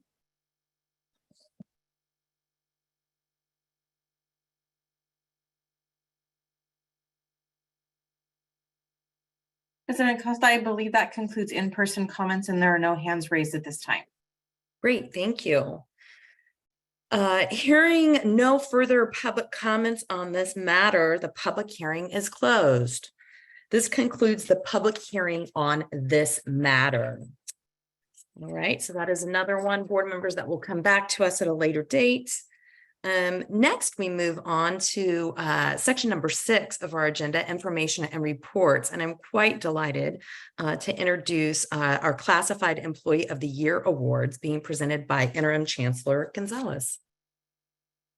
Good morning, President Costa, board members, members of the public. Thank you so much for joining us. We're doing really well on time, so I'm going to ask us to just enjoy this moment. I want to thank our classified winners who are here today. We have 2 out of 5 here in person with us today, President Costa. But let me walk quickly through the history. This is an award provided by the Board of Governors since the year 2009. That's when it was first established by this board, to honor classified employees in our system who exemplify the highest professionalism and service to our community college students. This year's submission was very competitive. There were 24 applicants of completed applications. And like in prior years, over the last 5 years, we asked specific questions about the service to our community, but more importantly, how our classified winners advance the vision for success. Recipients were nominated by their campus, then they were supported by their local community and ultimately endorsed by their local board of trustees. All award nominations were then forwarded to the Board of Governors. There were additional panelists that were added. So thank you, Board Member Rawlings, for serving in that committee, Chancellor's Office staff, and members of the Consultation Council, specifically our classified representative. Recipients were then selected for 5 areas: their professionalism, their outstanding service, so the number of activities that they conducted in service to their community outside of their regular workday, their activities that they participated in not only on campus, but off campus as well. And for many of these classified employees, that included rolling up their sleeves in the middle of a global pandemic to help us with enrollment. So this year, like every year, we also want to thank and congratulate every single winner, every single nominee. We have 5 winners today, and I will ask our board member Rawlings to please walk through every single winner today. Thank you, Interim Chancellor Gonzalez. So for those of you who don't know, the 3rd full week in May every year has been designated by the legislature as Classified School Employees Week. So this is the first Monday of Classified School Employees Week. So to all you classified out there, happy Classified School Employees Week. On behalf of the Board of Governors, it gives me great pleasure to acknowledge the exceptional contributions of the 5 classified employees who have been chosen to receive this award. To begin, I'll introduce all 5 recipients. Upon announcing your name, you're invited to approach the speaker table or unmute yourself if you're online and share a few words. And then afterwards, we're going to present the awards and take our photos. And so with no further ado, the 2023 Board of Governors Classified Employee of the Year Awards are first, Frederick Babola, an instructional coordinator from College of the Canyons, who I believe is here in person. If you are, raise your hand. There we go. Congratulations. Frederick Babola knows firsthand the power of attending a California community college. A self-proclaimed student who was not focused much on school, he found his way while attending College of the Canyons. After graduating from the University of California, Los Angeles and working in the private sector, Bobola fulfilled his dream of working in higher education by returning to College of the Canyons, where he has served as an instructional coordinator for English, social behavioral sciences, humanities, and modern languages for the Learning Center. Since being in this role, Bobola has also served on the executive board for the Classified Senate, and Bobola has dedicated to serving students from diverse backgrounds of all ages to help them reach their higher educational goals. In addition to his specialist role, Bobola also serves as the college's esports club advisor. So congratulations, Frederick. And if you like, come on up and share a few words.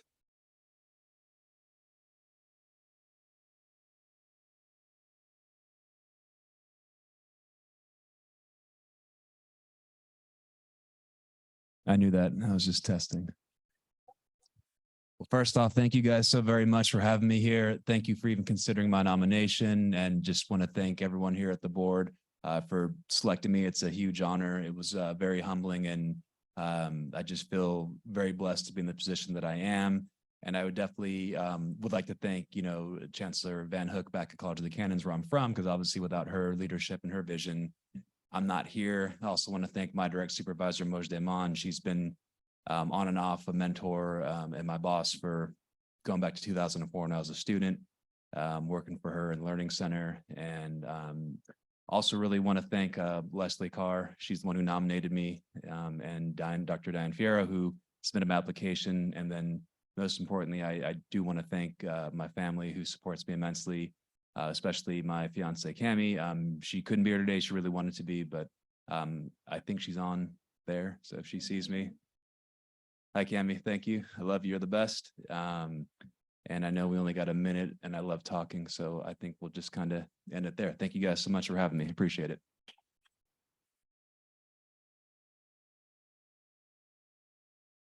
Thank you. Second, we have Eleanor Nori Bambush, an administrative assistant from College of the Desert, and I think she is online with us maybe. Eleanor Nori Bambush has long provided prolific support throughout the College of the Desert community. For 35 years, Bambush has made a profound impact on students, staff, and faculty alike, while serving as the administrative assistant for the School of Applied Sciences and Business. Among her many contributions, she manages and administers the New Horizons Book Loan Program, providing students who receive the California Community College Promise Grant the opportunity to receive free textbooks each semester. Colleagues say Bambush is the personification of professionalism and embodies College of the Desert's institutional goal of being a student-centered college by being committed to the growth of everyone around her. Outside her duties at College of the Desert, Bambush is a dedicated volunteer and respected member of the community. So congratulations, Nori. And if you are online, please unmute yourself and share a few words.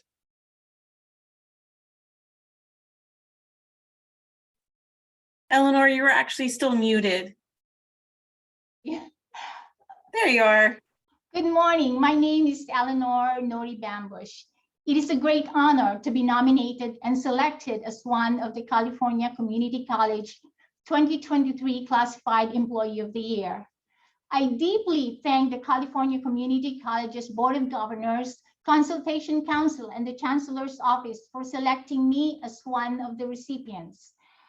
I would also like to acknowledge the College of the Desert, the past and the present Desert community, from the grounds crew up to the Board of Trustees, for the support and confidence in me.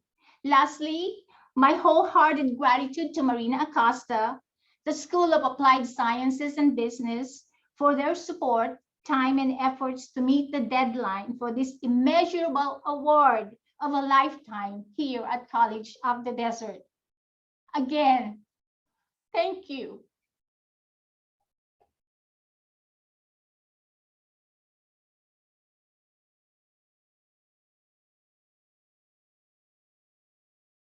Next, we have Joan Jarrett, a program coordinator from Feather River College, who is here with us. So if you would wave to us all. There we go. Joan Jarrett has served Feather River College for the past 15 years. Throughout this time and through multiple roles, Jarrett has streamlined the college's efforts to better support students through their educational journey. Her myriad efforts have advanced the college's work in reducing equity gaps, especially for students who are at risk of falling off their educational plans, by providing them with the support and confidence they need to succeed. In her current role as program coordinator of the Instructional Resource Center, Jarrett strives to build a community where students can grow academically and personally. Colleagues say Jarrett is equally devoted to her coworkers, advocating for regular professional development, particularly focusing on diversity, equity, inclusion, and accessibility activities, and promoting other strategies to help improve student success outcomes. Congratulations, Joan, and please come up and share a few words.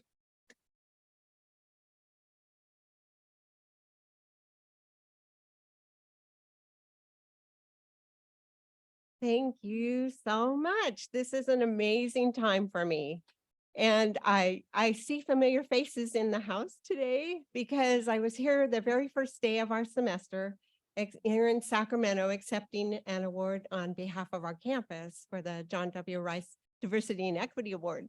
And now to accept this personal award is just amazing. And it really has been a defining semester for me. And when I think about, you know, just the fact that I'm sitting here, I think of three things that have brought me to this point. And one of them, of course, is that nomination that was submitted by our college president behind me, Dr. Kevin Trutna, and our two deans, the director of equity and achievement, and also one of our students. And Dr. Gonzalez asked me this morning, you know, what is it that makes you wake up every morning? And it really is the students, you know, that I want to come and be there for and listen to their dreams and help them reach them. And the second thing that's been so important in my career is professional learning. And I can't say it enough. I also teach as well as my program coordinator position. And I've been involved in so many areas that where I've been able to collaborate with people from across the state and discuss the issues and look at how to make our students be successful and what could we do. And that has been transforming for me.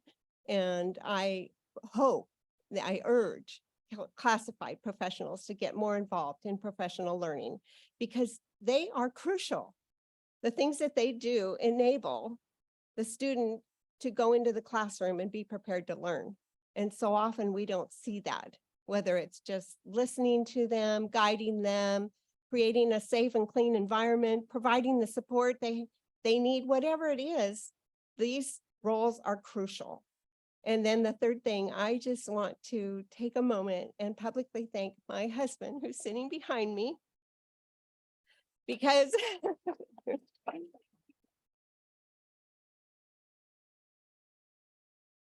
when I told him in 2003 that I wanted to go back to school and finish my degree as a returning student,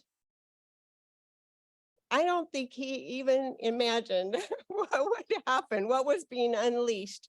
But when I went back to school as a returning student, I had fears.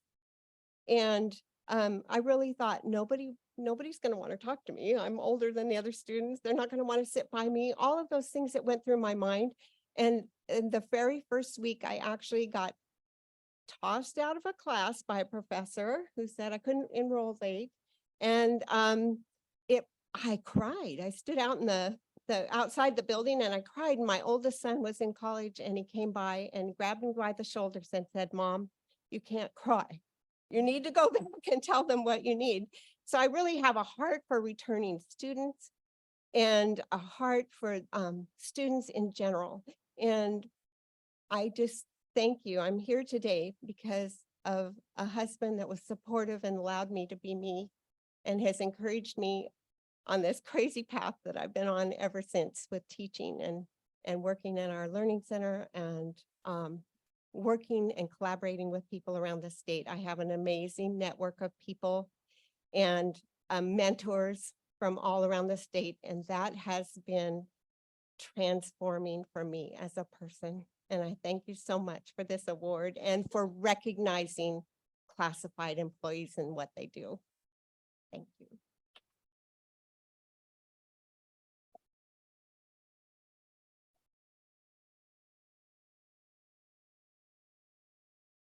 All right, next we have Nino Stromberg, a CalWorks coordinator from Los Angeles Community College District, who I think is here with us virtually. Nino Stromberg has served as a lifeline to Los Angeles Community College District students for the past 6 years through her role as a CalWorks coordinator. Stromberg breaks down persistent systemic barriers for CalWorks students by collaborating with various on and off-campus programs and departments and taking part in different student success task force initiatives to ensure students accomplish their educational goals in an equitable environment. As a successful CalWorks alum, Stromberg understands the challenges and stigma of being a student parent receiving assistance. Colleagues highlight that Stromberg uses personal experience and insight to serve students in a compassionate, dignified, and productive manner. Outside the classroom, Stromberg is an enthusiastic volunteer and committed to building a sense of community. So congratulations, and please unmute yourself and share a few words. Thank you. Thank you, President Costa, Member Rawlings, members of the board, and Chancellor Gonzalez. I stand before you today, humbled and honored to accept this prestigious title of Classified of the Year award. This recognition fills my heart with immense gratitude. As a fellow parent, I understood our children's plight, sleepless nights, and sacrifices made. It was in this moment of connection and empathy that I found my purpose, the purpose of supporting and empowering these remarkable individuals to reach their fullest potential. I would like to express my deepest gratitude to my colleagues at Los Angeles Valley College, our president and advocate, Dr. Barry Griffins, Chancellor Rodriguez, and my immediate supervisor and mentor, Ellie Rabbani, who have supported me throughout this incredible journey. Your support and encouragement and collaboration have made it all possible for us to create an environment where students can flourish. Lastly, I would like to dedicate this award to all of our student parents who have overcome countless obstacles in pursuit of their dreams. Your resilience and commitment to your education inspires me every day. You have shown us that no matter how difficult the journey, with the right support and determinations, we can achieve the impossible.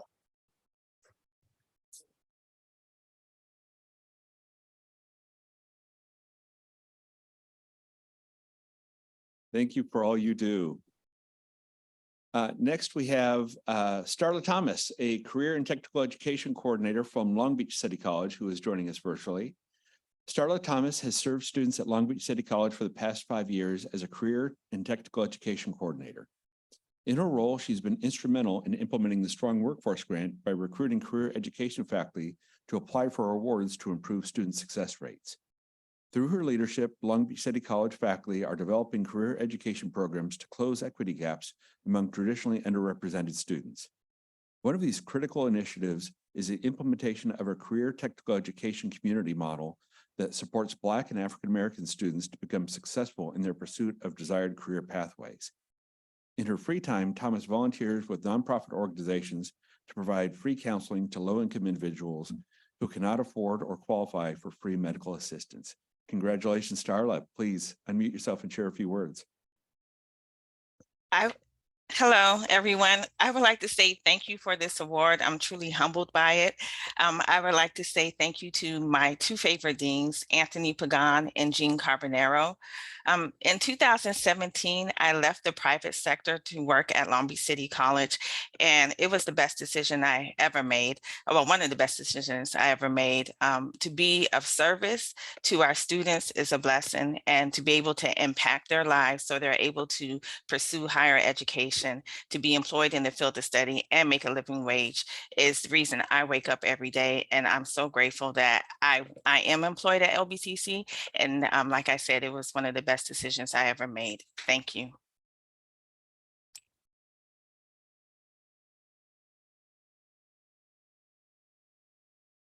So President Costa, that concludes the awards. I also just want to end by recognizing Keitha Mills, the CEO of the Foundation for California Community Colleges, who sponsors the awards and the very small stipend that we share with our classified. Thank you, Keitha. Congratulations, awardees. We're going to do photos. President Costa, we are on time. So my suggestion is that we pause for photos And then we come back after our lunch break, as our agenda states, which is at 12:26 p.m. Did you Sounds have- good. Oh, we have public comment. Yes, Apologies, we have public President Costa, we have public comment.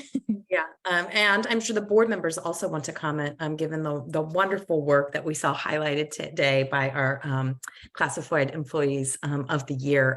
Board members, any comments or suggestions? Or I see Board Member Haynes. So thank you. I think that as a historic process, we've always recognized our classified professionals. But I think today, in what we're asking all of our employees, in particular our classified professionals, to do, the work that they do in service to our students is almost cannot be measured. But we're trying to do that in these moments, because standing behind each one of these are just tens of thousands of classified professionals. Their roles have been expanded so very much, and the classifications that they're now working in really require us not just to call them classified employees, but to add professional behind that. And so I've become aware of that. And so in my remarks, you can correct me if I do not put behind classified the term professionals, because indeed they are. Congratulations to everyone. Thank you so much. I see Board Member Perry has her hand raised, and then I see Board Member Brown after Perry, and then Medina. I just want to congratulate the awardees on behalf, in my role on the Board of Governors, and also in my role as a board member of the Foundation for the Community Colleges. It's really inspiring to hear from you all and the various things that brought you into the colleges and the many ways in which all of you enrich the lives of the students. It's one of my favorite times of the year at the meetings, because we really get a sense of the incredible people that are helping our students advance their dreams, and the way that you interact with them on a daily basis and in so many different ways. So congratulations to you all. And again, I'm also proud to be on the board of the foundation that supports these awards and so much of the other work that the Chancellor's office does. So thank you, Keitha, and your staff. And again, huge congratulations to all the awardees, and thank you for giving us the opportunity to hear just a little teeny bit about what you do every day for our students. Thank you, Board Member Brown. I would like to add another way to address our classified employees. You're also educators. I think every employee in the California Community College system is an educator, and you most often educate our students on the business processes that are really challenging for students to navigate, particularly our first generation students, and really all students. They're challenging for all of us because they change. So thank you so much for the work that you do. And I think Bette Midler sang it best. You are the wind beneath our wings. Thank you so much. Board Member Medina. Thank you, President Costa. So I'd like to take this opportunity and congratulate all the recipients of this amazing award. But also I want to point out that it takes a village to run a community college. I mean, you have the students, you have the faculty, you have staff, but the classified employees are the backbone, really, when you think about it, of the community college. Without that community college, things wouldn't run. Congratulations to all the recipients, reflective of many campuses throughout the state. But I want to take this opportunity and highlight Joan Jarrett. The reason I say this is because I'm a non-traditional student. So I know the experience that you go through.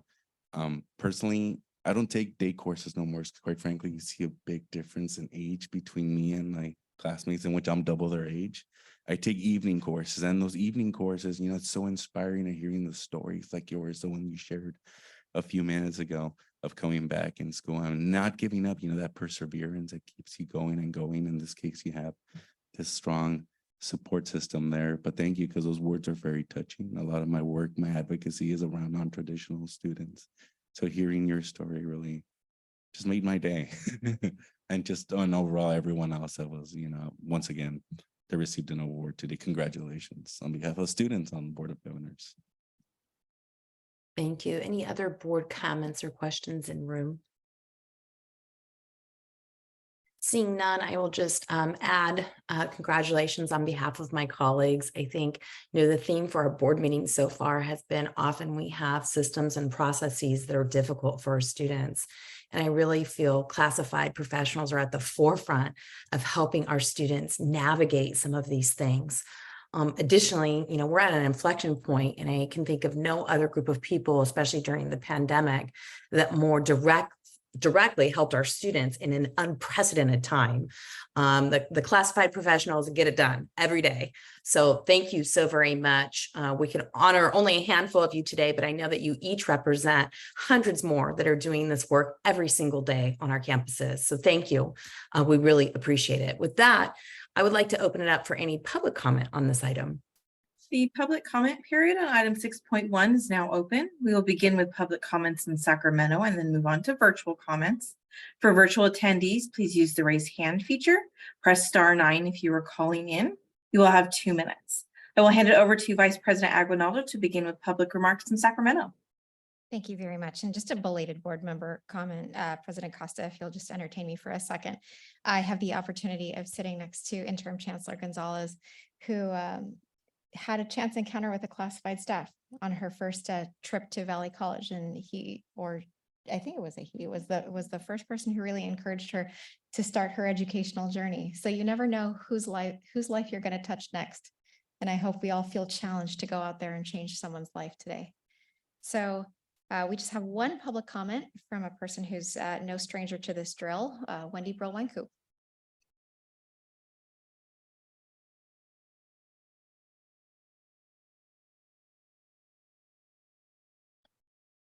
I'm sorry, I talk a lot. Again, Wendy Brill-Weinkoop, president of the Faculty Association of California Community Colleges. It's essential that we recognize the contributions of our classified professionals who provide many of the college's vital, and I mean vital, student services. Their efforts should be noticed and appreciated, and it's wonderful that we can take this opportunity to show our appreciation for all our classified professionals and the work that they do to contribute to student success. I just want to take a moment of personal privilege and congratulate my College of the Canyons coworker, Fred Bobola. Fred works tirelessly to support our students through our TLC. He's a great mentor to many of our student tutors, but he's also my daughter's boss. So, I'm going off script again, but during COVID, Amy, Fred took the student tutors online using Discord, which I didn't even know what that was, but I watched him help my daughter become a tutor online. It was quite amazing. So congratulations, Fred, on your award. And I'd like to extend my congratulations to all the awardees.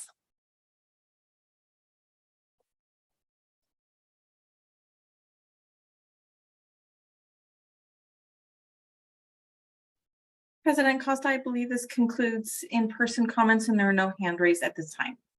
Great, thank you so much. With that, and on the advice of our interim chancellor, we will break for lunch. We will reconvene at 12:30. We'll see everybody at that time. So sorry, I spoke too soon. Spoke too soon. I don't think that it's backing on and off. Yes, we have one hand raised. So sorry. Yep, okay. Go for it. Thank you. Yeah, we're still in morning. Good morning. Oh, I guess my video's not on, but that's okay. My name is Anthony Pagan. I am the interim dean for the School of Applied Technology at Long Beach City College. I just want to take a moment to acknowledge Starla Thomas. Starla is such a key and integral part of what we do at Long Beach City College as the coordinator for a strong workforce. She has really, through her works and efforts, allowed us to carry out initiatives of reinvigorating and bringing back discontinued programs to now, in 2023, programs that are flourishing, especially in automotive technology, as well as in construction technology. We are one of the few schools in our region, year in and year out, for the past 6 years that I've had the pleasure of working with Starla to arrive at a zero spend down balance for all of our strong workforce allocations. And that's a true testament to just her commitment to really ensuring that faculty, that students, that support staff throughout all have the necessary resources, the necessary funding to carry out student-driven work that really enhance our Long Beach City College community. And so I'm so thankful and so greatly proud to have the privilege of working with Starla. And she's not only a great colleague, she's a great friend. And we're so thankful that she's acknowledged at the state level. And so thank you for your time and truly appreciate it. And very well-deserved, Starla. We are so proud of you. Thank you all. Thank you for your comments. Any other virtual comments? So sorry, President Costa, that it does conclude all virtual comments. Great, thank you. Then, as I said, we will break now for lunch and we will reconvene at 12:30 p.m. and we will start with our item 6.2 at that time. Thank you so much.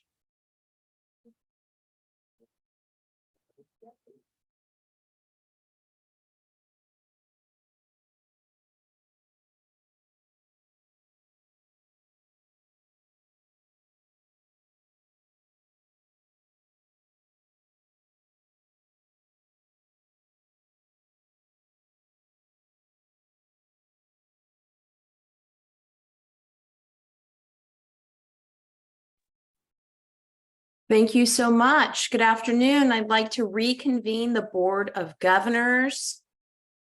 I'm looking for some critical mass in Sacramento. I see folks going to their seats. Thank you. Welcome back, everyone. As I mentioned, we're still in section 6 of our agenda, and we are currently on information and reports.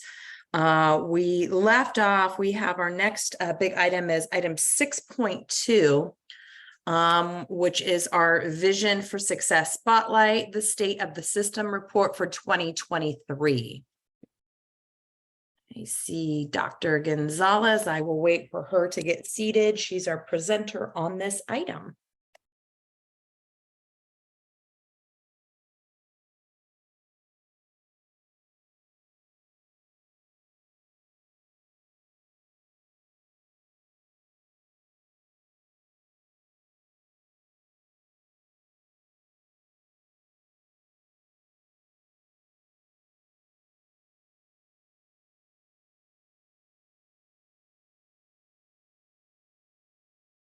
I cannot hear Dr. Gonzalez on my end.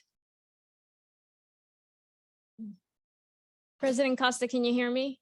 I can. Thank you so much, Dr. Gonzalez. Without further ado, item 6.2. Thank you, President Costa, Vice President Aguinaldo, members of the board. I hope you enjoyed your lunch. Dr. Daisy Gonzalez, Interim Chancellor for California's Community Colleges. And this item is item 6.2, the Vision for Success Spotlight, otherwise known as the 2023 State of the System Report.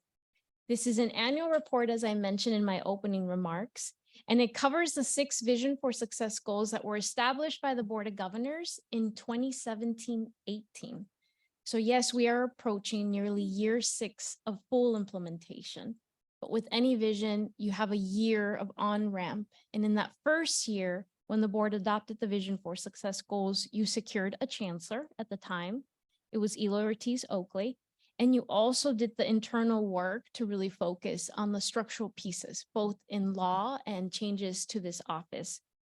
The board adopted 6 goals that were meant to be measured annually.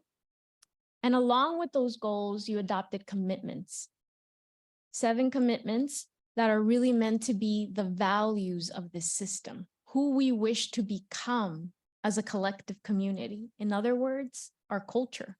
We want to become student-centered. We want to hold ourselves accountable and own our outcomes. So those are just 2 examples. This presentation has a PowerPoint, but I really seek to engage you really in conversation today. We will reference the slides. There are 3 parts to your presentation. The first is a thorough walkthrough of the 6 goals, where we are, and then where we should be. The second part of the presentation is a walkthrough of key accomplishments during this year. These are the seeds that you have planted this year that will one day transform the outcomes. And then I will end with concluding on the opportunities ahead so that you can put the outcomes of the Vision for Success into a broader context. With that said, I have 3 caveats, particularly for newest members, so that you understand where our data comes from and what exactly you are looking at. So first and foremost, you lead a system of 116 colleges, 73 independent districts. Your statewide goals are lagging indicators, meaning that you are measuring past performance of a system. They are not leading indicators, which is also very common, but we do look at system-wide. Those are indicators that largely are really around strategies, activities, right? We have those, but in front of you today are the lagging indicators. This is very important to highlight here as the first caveat, because as lagging indicators, oftentimes they are the hardest to change because it is showing you the result of action. I tend to think about it this way. A leading indicator removes barriers, kind of like a windshield wiper in a car, right? Are students entering transfer level math and English in year 1? Removing barriers, windshield wiper. Lagging indicators are really the rear view mirror. We're looking back. Are we headed in the right direction? So that's your first caveat, that what you are looking at are lagging indicators. The second caveat is that goals are meant to be measured, but they are also meant to be changed. And so as you are listening to this presentation, I will highlight areas where this board over the last 5 years has already taken action to adopt bolder goals, as well as different inflection points where you might think about your goals, your metrics, and timelines in a different way. This is the important work that you started as a part of your strategy sessions and the work that you will continue with Chancellor Dr. Christian. The last caveat is that data doesn't drive change. People do. And I know that as a former researcher. Data doesn't drive change, people do. And as I walk you through this presentation, I really want to highlight and share with you that this is data in a point in time. And very specifically for this system, you are receiving data and calculating outcomes from a system using sometimes data from a complete academic year or a complete term, 1 or 2 years behind. This is important for me to highlight here because this year you're looking at 2020-21 and 2021-22 data, the hardest years of this pandemic, the hardest years.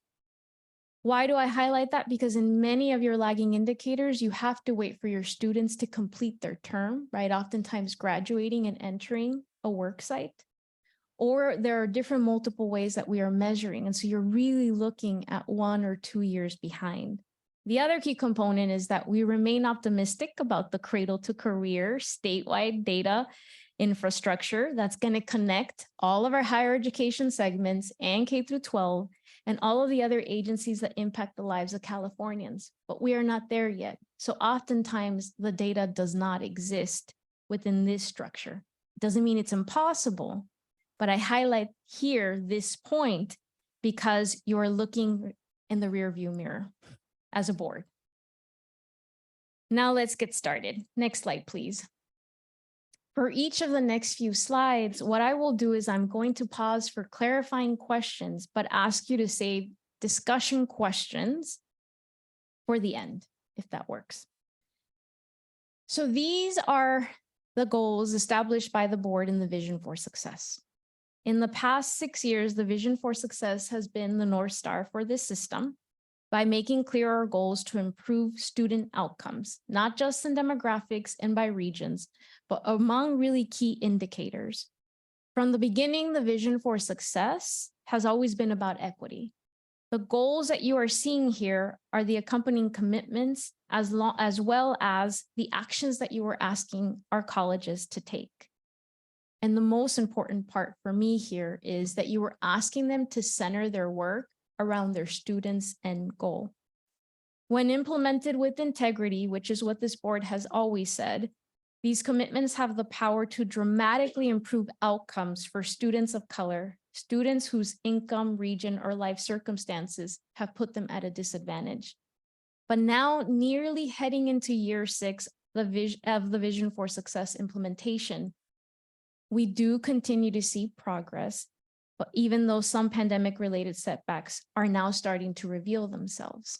And so in the next few slides, I want to walk you through those, but first I will set the context. Next slide.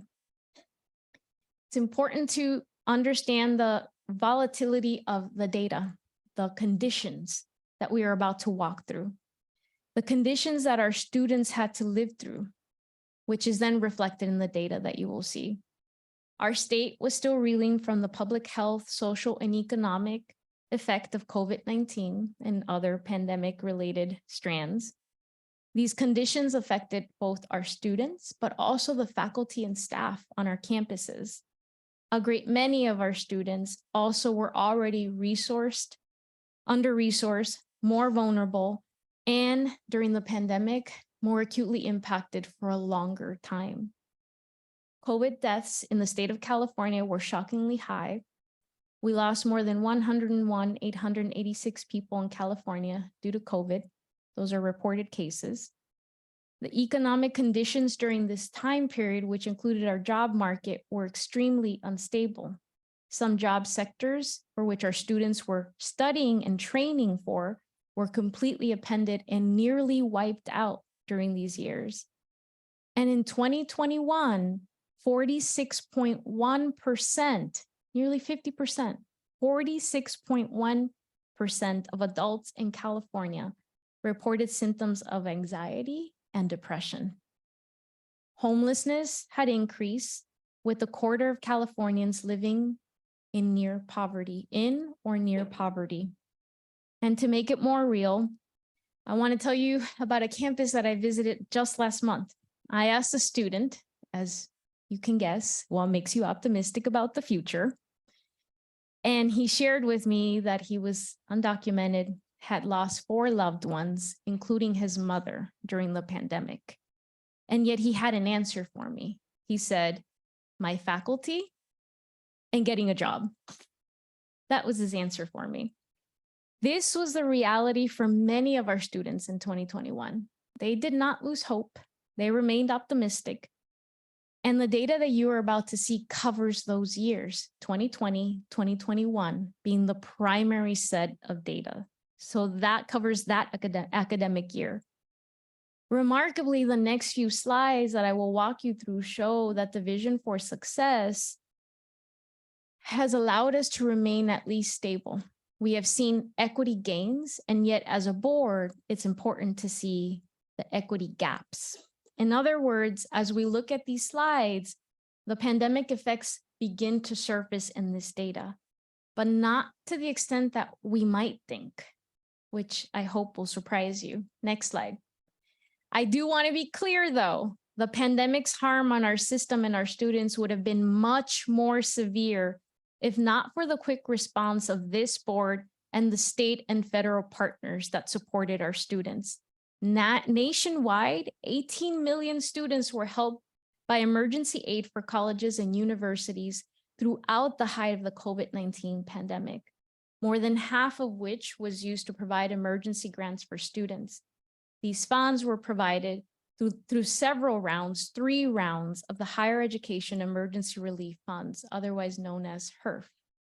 In California, thanks to Governor Newsom and state legislators who stepped up with emergency block grants and assistance to our colleges to promote re-engagement of our students who left during the pandemic or more, helped us stabilize. And during this time, this board, the Board of Governors, led innovations that provided flexibility and yes, empathy for students, leading to changes to grading practices, excuse withdrawals, increased adoption of online options, not just in teaching and learning, but for professional development. This included our California Virtual Campus and expanding that resource, and improvements to campus climate with DIA hiring and tenure review regulations. And the Board of Governors successfully led legal action to ensure that under the previous administration in Washington, D.C., our undocumented students, students with disabilities, and veterans could also benefit from emergency assistance. This is the context for the progress of this system and the data that you are about to see. Any questions before I move forward? All right, then let's dig deeper. Next slide. Goal number one. Goal number one calls us to increase by at least 20% the number of California community college students annually who acquire associate degrees, credentials, certificates, and specific skill sets that prepare them for an in-demand job. For each metric, we focus on the most recent year of data available, which is the year indicated in the far right corner. So in this goal, you see that's 2021-22. This year, for this report, goal number one was met by our colleges. Our colleges increased completion by 20% this year. More specifically, increased from 117,707 students in 16-17, which is our baseline when the vision was adopted, to where we are today, 147,475. We should be proud of these accomplishments because despite a pandemic, we are still increasing. However, at the same time, we need to acknowledge and own what we are seeing on this slide. And what you should also be seeing is that the data is showing us that there is a slight decline from the prior year. So if you look closely at 2020-21 versus 2021-22, it is a 1.1 decrease. That means that there are fewer students completing their credentials. So we had it was higher. So let me just summarize this slide and then I'll pause. The goal has been attained, but the pandemic enrollment has led to kind of a plateau. And that is important for us as we think about declining enrollment and what it could have done to this number during the same period. So despite seeing declines in enrollment, we still see increases in this goal. And we also see that as we look at the prior year, that we could always do better. So let me pause there for any clarifying questions. Hopefully this is a clarifying question. Because I really am unsure, and so we can put it aside if it isn't. So that decline are less students. Would that not depend upon who those kind of students were? Did we keep the more gifted, more committed? I don't know how what the assumptions would be, and therefore we were able to keep that 20% in play. And you can put it aside and we can discuss it later, but that becomes a challenge. Who's left in our colleges? Because we are losing students. Yeah. And we need to figure out the whys of that. I will add it for our tracking because if you recall, you also have goal number 5, right? Which shows you and it disaggregates by student demographics. And then we also have a conversation by region. So I will track it for that and only share now. The way that we calculate this number is we only count that the highest completion for that student. So meaning we only count that student once. And so that's also important for us as we talk about this one, but I'm going to track it when we head to goal number 5. Thank you. Because I think you're really asking me a question about disaggregating the data and understanding inequality in a bigger context. So that was you were going where I was going in that. Do we have the data that breaks down where the distinctions are in regards to the improvements? Mm-hmm. And you're going to answer that in 5. I will track it when we get to 5 and 6 and we can have a full conversation. Yes, Member Grande. Do we know what % of each of these bar graphs are the different types of credentials that are included in these metrics? So which ones are ADTs, which ones are local degrees, which ones are certificates, and then high unit certificates versus locally determined certificates? Do we know? We do. Yes, but we calculate for a statewide goal, you're calculating the overall number. Yes, Member Medina. Which that kind of segues with the question from Board Member Grande. So obviously earning credentials, you're clumping up the certificates, the degrees, all that. Now question, I don't know if you could answer this. In 2015, there was 112,000, I guess, credentials. And if I'm not mistaken, the enrollment in California Community College at that time was along the lines of 2.4-ish million community college students. Obviously, there was I noticed a trend though that with obviously year by year, to my understanding, obviously there was less students in the system, yet when you got to the 2019, 2020 point, there was 145,000. Obviously, clearly our schools continue and we're doing something great. Obviously the pandemic happened, but I'm just curious, you know, how that correlation, that trend with less students leading up to 2020. And obviously there was, it was at its peak really in 2020 going into 2021, but obviously you see that decline. That just, that surprised me and I was really excited, you know, pointing that out. But obviously right now, and you said in slide number 5, you're going to disaggregate the data, right? Yeah, Sweet. I think it'll be important for us to really think about what it meant to have a system, right? And really the state of higher education at its lowest point, right? Lowest enrollment. And yet for us to see at a system, this is stable, right? In many ways it's plateau. As a former researchers, that's what we're seeing here. However, as a board that says that they are equity centered, we are still looking at this with concern, right? Because from our point of view, 100% of our students should be completing their education, right? So as we get to 5 and 6, let's hold on to both, right? Hold on to the celebration of what it means to at least stabilize, even though we saw huge numbers of students leave our system, and yet at the same time look towards the future. All right, next slide, please. This is your second goal as a system. In this slide, you see goal number 2, which calls us to increase by 35% the number of California community college students system-wide who are transferring to UC and CSU. And let me give you some background history. This board was very intentional in saying we're going to make it about UC and CSU because it is a major artery for our students to transfer. And the board had discussions whether this was an overall transfer goal or a UC and CSU board, like a goal, right, for those segments. And the board selected UC and CSU to make it a point, right? What I will show you here is both the goal, and then I also know, remember, Epstein is always interested in that ADT, so there is a second slide for this. But in this slide, you should be seeing goal number 2, and it is showing you that we continue to make steady progress. As compared to 2016-17's academic year, California Community College transfer to CSU and UC has increased by 14%, with nearly 100,000 students transferring in the 2021 year.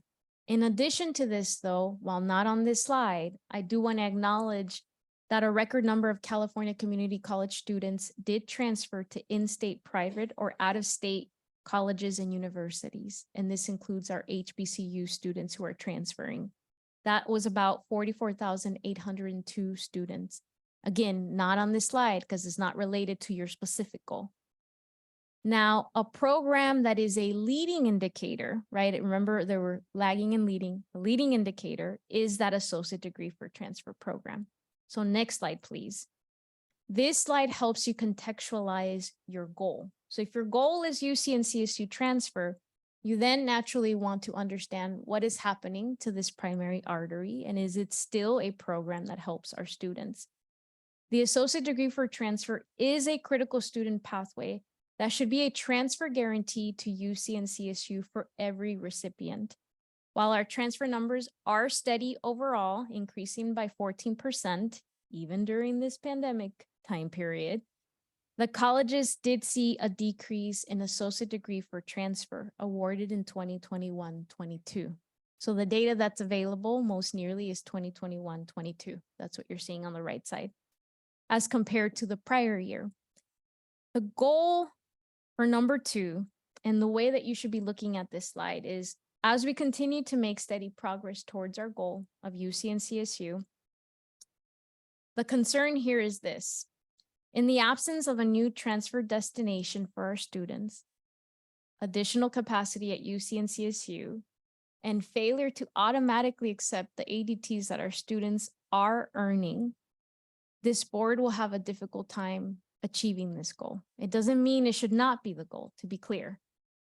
We will continue to work with all of our partners to streamline transfer, and today you'll get to hear about dual admission in one of your items. But I will highlight here that without transforming all of those other structures, our students, even though they are meeting all the requirements for transfer, still don't have access to a clear and fair opportunity to transfer. And that means for this board, the implementation of 928, which was a bill last year that we are now in the middle of implementing. That means that our baccalaureate degree programs at our colleges, while they are workforce centered, those are also pathways that we are also then measuring as we think about this goal. Overall, the real work ahead, to quote Member Williams earlier, should be like getting a driver's license, or as Wendy said, easier than getting a driver's license. And that means that as we look at this goal, it should be as easy as going from 10th to 11th grade, right? Because wherever there is friction in a transfer pathway, we know that our most vulnerable students will continue to get lost and our equity gaps will persist. So let me pause here for any clarifying questions, and then I'll also track any that we should discuss. Daisy, at some point, can you talk about what the economic value of our students transferring in total to the CSU and then to the UCs? Like, is it possible to separate? Like, how much will they earn if they fully maximize all of the students that we can transfer? You get what I'm trying to say? No, say a little bit more. I mean, so when like colleges are asking the help for dual enrollment, I'm asking for services back because there's a dollar value for every student that I transfer to a community college. So you got to give me some services. And so if we're not negotiating with the CSU in the right kind of way, they just kind of take it for granted.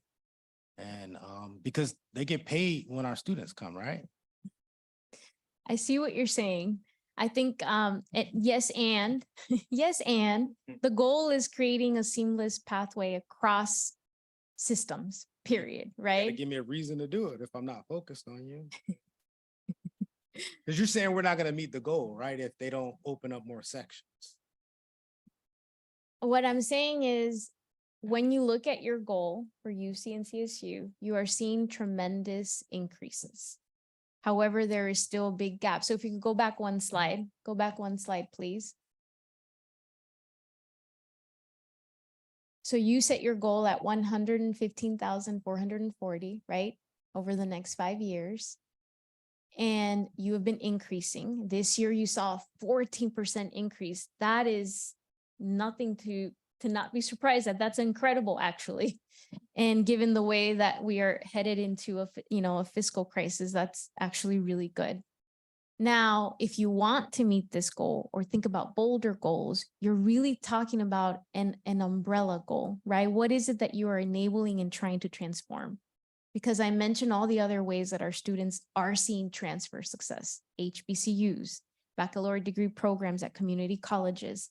Now we have a new tool called dual admission, right? So all of those other pieces also matter. And it's not that so if this is your goal, we also then pause and acknowledge all the other ways that our students are also transferring. That's what I'm trying to share, meaning there are many other ways that you achieve transfer success, not just in this manner. So, you can table what I'm about to say, it's really okay.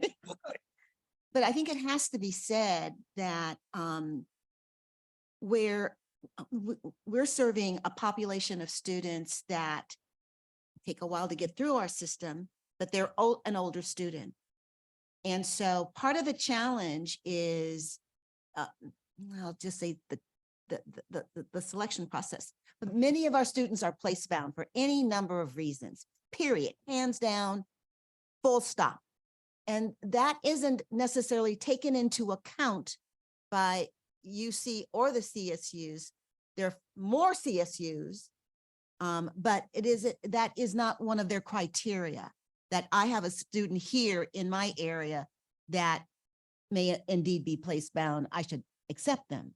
So that becomes, that's not up to us. That's really up to them, and maybe up to us to kind of push that envelope. So I'm just going to say that out loud, because that's the invisible thing in the middle of the table. Thank you, If- Member Haynes. If I might just add, having worked in CSU and UC system, this is an area that's of major concern, I think, for them about transfer rates, right? And I'm looking at some campuses that I know have a 17% reduction in students. So they're looking for new students.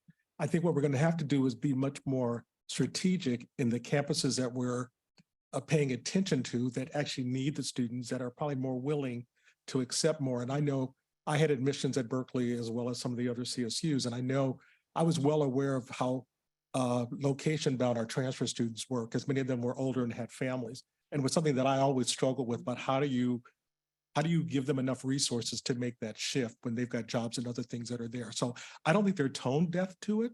I don't think they have the answer to it, but I do think that I know there's enough of them now that was concerned about just the college going population decreasing. How are they going to maintain their enrollment targets that they currently have? And I know one school I've been working with, I said, we got a 17% reduction in students, so our budgets are tight, and they're looking for ways of enhancing those kind of things. So I do think the conversation has to continue with those segments in order to make it make sense. Because I think our silos sometimes get in the way of us helping students. And that's what I'm going to always be focused in on, is how do we help our students? Yeah, thank you, Member Legrand. I know that you're going to hear a little bit more about dual admission in a later item. And I know, I'm hoping that those are the conversations that is happening locally. I know it is also a conversation as we build out affordable student housing, co-located sites, especially if we want our students to transfer. And we've seen a number of successful applicants in the affordable housing area that are presented that way. And I think the conversations are starting, I should say. Member Vice President Aguinaldo. Thank you very much, Interim Chancellor Gonzalez. The answer to what Board Member Legrand was talking about is our baccalaureate degree program. That's how we fix this issue. And what I'd like to see represented in this data is the delta, the other side of this picture, right? Where you're saying, here are the amount of students that we weren't able to serve with ADT. What are you going to do with that section of the bar graph? And even though they show up as a section of a bar graph, each one of those data points are real lives, real students. So if we use that as the leading conversation point with UC and CSU to say, we need to be able to service this population from an equity standpoint, how do you turn that down? That's the real problem. Yeah. So if you could just talk about maybe what the other side of this data looks like. Where is the delta? What does it look like? Are those increasing or decreasing? I would love to see that.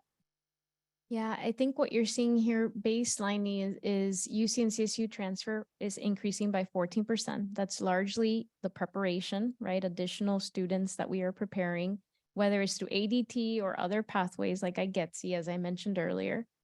And more importantly, what you're also seeing here, specifically in this slide, is the enrollment challenges that we had were also experienced at four-year universities. And oftentimes there were students that were enrolled earning ADTs that may have been captured and recruited earlier, right? So they didn't complete their ADT. They actually managed to transfer earlier. And we know that that is something that our faculty have highlighted for us as we look at this data. I think what you're responding to as well, largely in the comments that I'm listening in, is this is one of those goals where you should really assess. As a board, we wanted to make it a point, right? We wanted to force other systems to transform, but now you have new tools in front of you. So then what is the goal that you want to measure as a lagging indicator? And then what is that leading indicator? Because a leading indicator, I can tell you, should be dual enrollment. If we really want our students to enter a pathway, that's a leading indicator, right? How many students have entered dual enrollment? And that's a really important area for our incoming chancellor, Dr. Sonia Christian. The other area, as you look at this goal and you think about the future, then what are the outcomes for our baccalaureate degree programs? We know that our students are more diverse, that when they leave those programs, they earn higher living wages than other counterparts. That is also an indicator that we should be tracking as we look at this goal, right? If we are really, truly, truly talking about equitable baccalaureate degree completion. This is not about transfer. This is about equitable baccalaureate degree completion. I have a question. I'm not sure if you addressed this, but the ADT decline in the 21-22 year, we don't have data for 21-22 in the preceding slide among all transfers. Do we anticipate that there's going to be decline there as well? I don't think so. I think we expected, I'm looking at John on the corner. Because if you recall, our data is, we give you the most up-to-date real-time data that is reliable. And so for this presentation, we didn't show that. But what is really important is that as we were looking at this number, so if we go back one slide, please. UC and CSU transfer. In that time period, you also saw bigger investments, right, in all of the other segments as well, more resources. So to answer your question, Member Epstein, no, we don't anticipate that as this broader goal. But related to your other question of ADTs, there is something there that is going on. And I think it's a part of all the legislation that has been passed in the last 2 years as well to try to address that. Like Can- 89-28. Yeah. Can I ask that you just make a note, because I'm very interested in relative, because I do know that there's still some lagging associate degree for transfers that should be on the ADT side, but because the students started in that one, they're graduating through that one. And you may not have the data, but I think we need to be continuing to look at that and to disincentivize who's ever still using that particular. Yeah, we'll track that degree. question as well. I see John taking notes, particularly as you engage with Dr. Christian in the next few Appreciate that. meetings. I saw Member Brown, and then I'll come to you, Member Villalobos. For this goal too, I think what I'm hearing you say and what I think we're experiencing is that part of this goal is relying on other systems to do their part in being transfer receptive.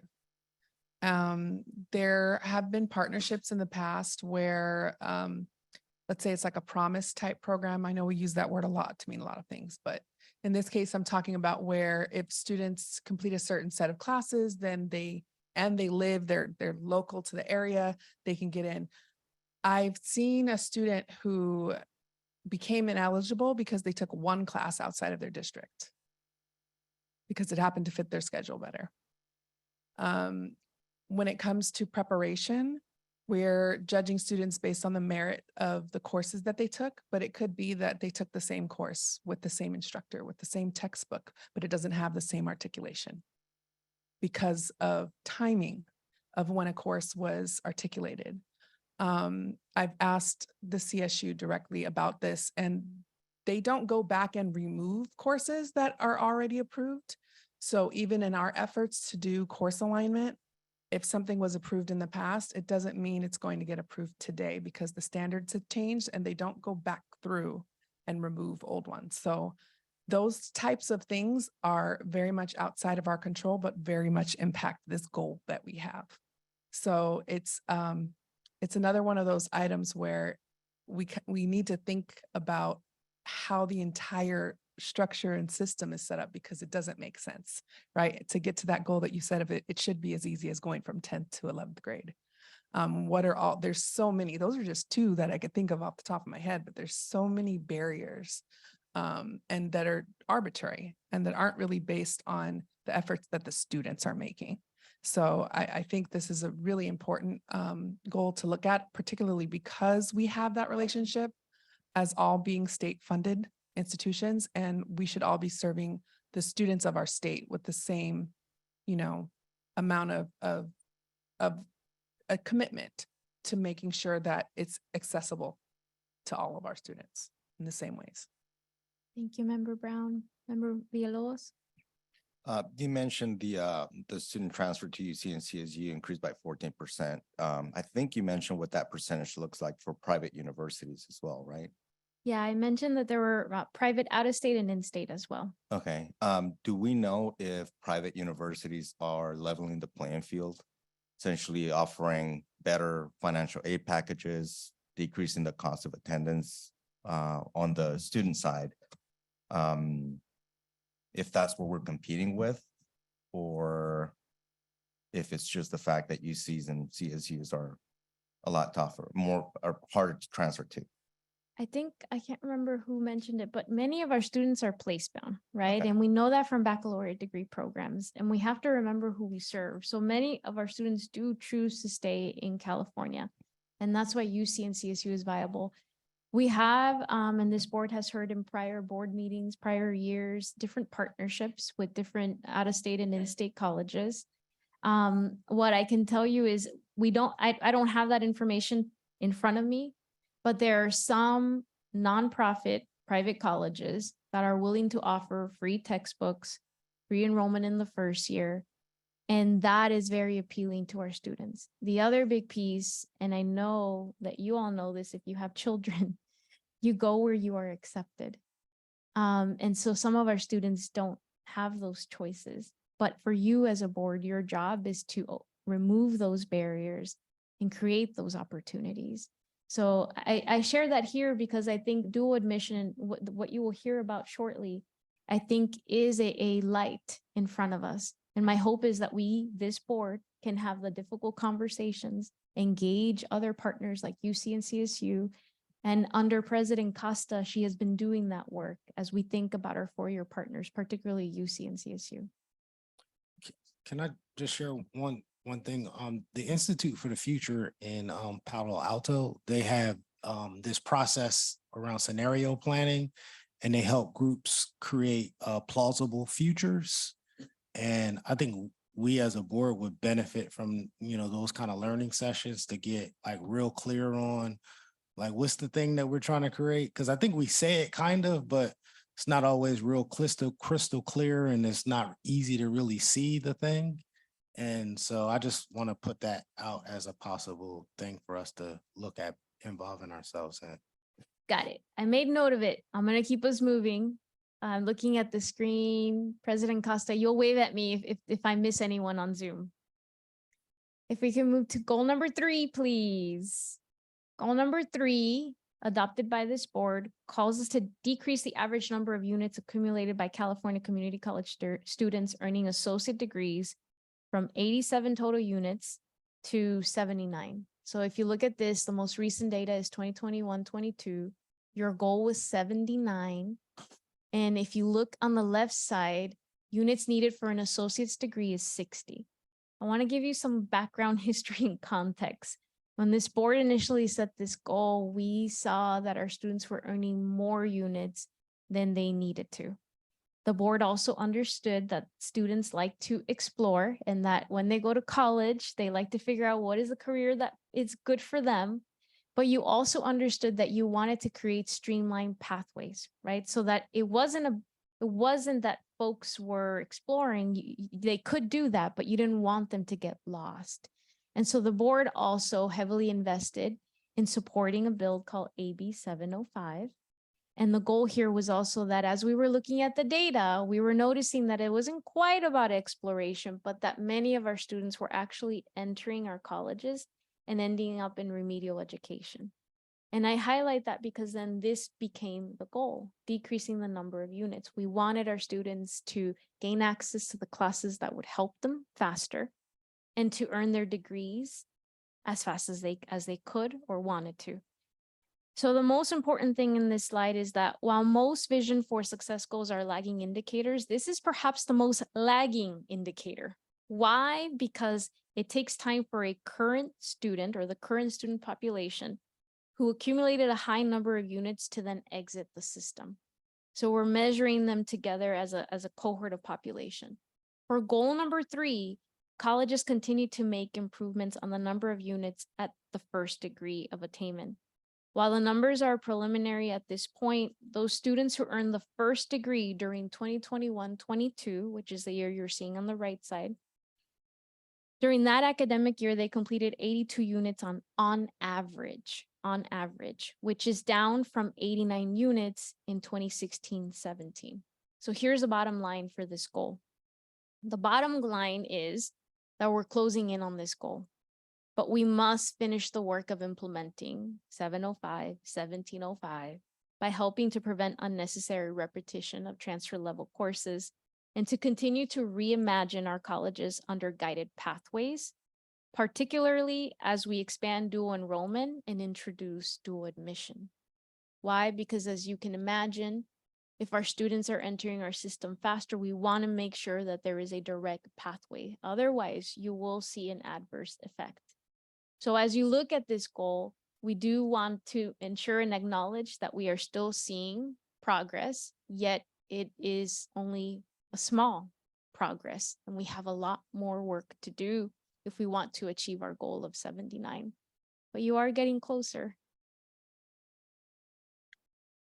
I have a comment on this one. When we first adopted the Vision for Success, this I was relatively new to the system and the board, and I was shocked at how many units students were taking. I mean, I just couldn't believe it. And I advocated for a more aggressive goal, that down to 72, I think was what I wanted 5 or 6 years. And while we have made progress, we're still nowhere near where we need to be. And I hope that, you know, as we adjust things, that we continue to push this down. I mean, guided pathways should certainly make an impact on this, as well as 1705. So it just seems, you know, an incredible waste of time, money, and enthusiasm to have students take classes that they don't really need. So, you know, I just hope we really stay focused on this. Thank you, Member Epstein. All right, I don't see President Costa waving at me. Next slide, please. Goal number 4 calls us to increase the number of students who get jobs in their field of study to 76%. What you're seeing in this slide is that for students employed in their field of study, what we then do is that we need to make sure that they left higher education for a full year, i.e. they didn't just stop out in 1 quarter or a semester. And then we survey them. So what you are seeing are students in this set of data. This year's data represents the first cohort of students who exited during the COVID-19 pandemic. And you see our modest progress erased in this slide. The percentage of students employed in their field of study declined from 71% in the 2019 cohort to 68% in the 2020 cohort. Bottom line for this goal is that the most recent year data reflects the delayed effect of the pandemic. I want to highlight this as well because 68, that was actually the number that this board adopted in 2016-18. And you came back the very next year after we achieved that goal a year in, and you said, we want to be more aggressive.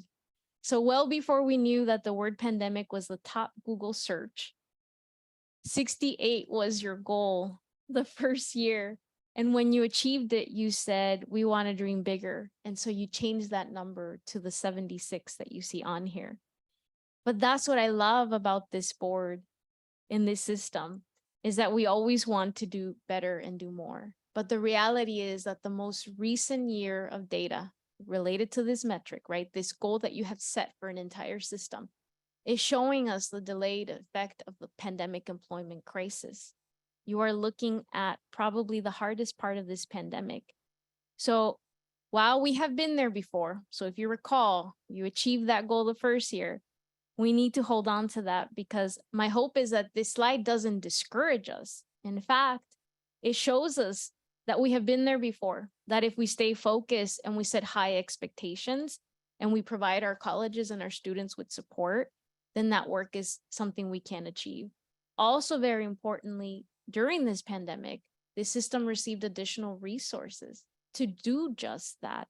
So while we may see that in the next set of data that you see next year, if you keep this goal, you'll see the impact of what it meant to really focus on federal dollars for climate change, additional resources for workforce and economic development. So for this year, though, what you are seeing is a decline in goal number 4. Our students exited our system and they were not able to get jobs in their field of study. I will pause here.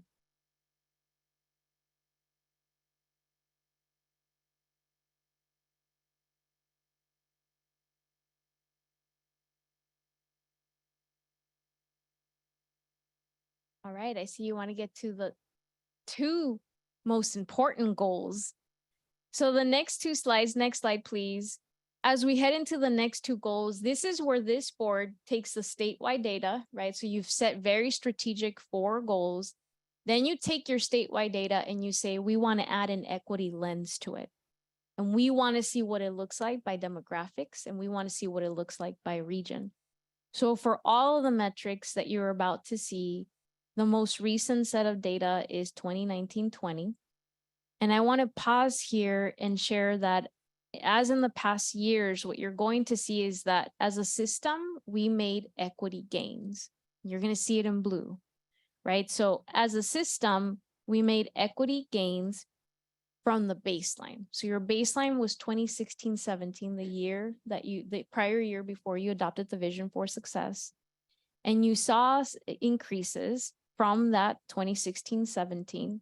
And yet in the, let's see, the box with the little dashes, the yellow dashes, those are the equity gaps. So when you head to the next set of slides, we're going to show you, here's the progress in blue, and the dotted line is where you actually want to be.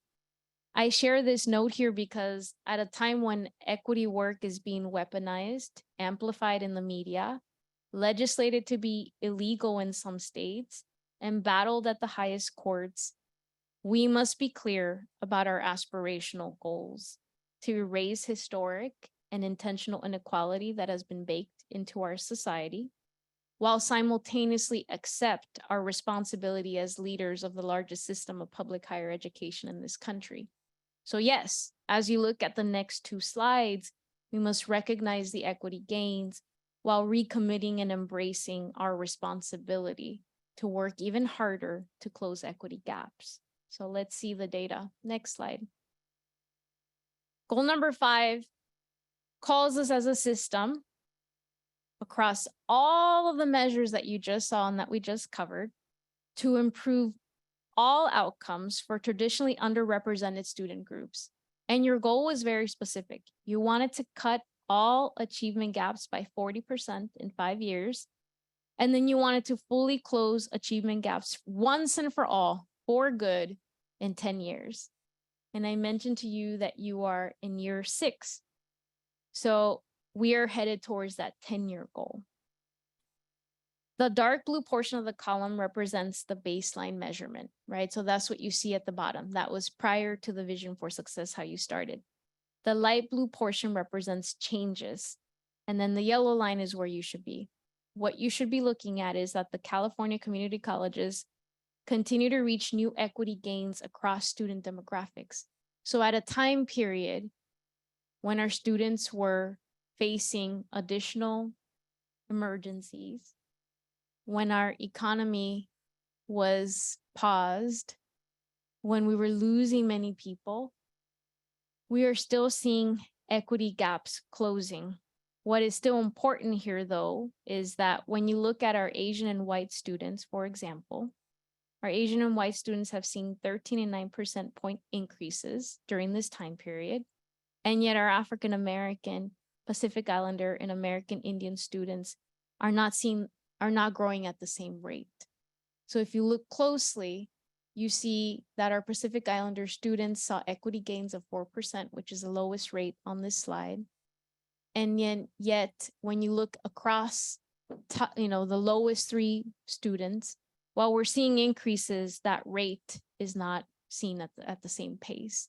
And that's something that you as a board have discussed every single year, right? What is happening? Here's the bottom line. The takeaway here is that we're seeing solid equity gains during a very difficult time period for all groups, despite the pandemic. But there is still a lot more work to be done to really address this, particularly because then when you look at who was leaving our system, right? We talked about this, I think, 4 meetings ago. We saw our Pacific Islander students as one of the lowest enrolled students during that time period.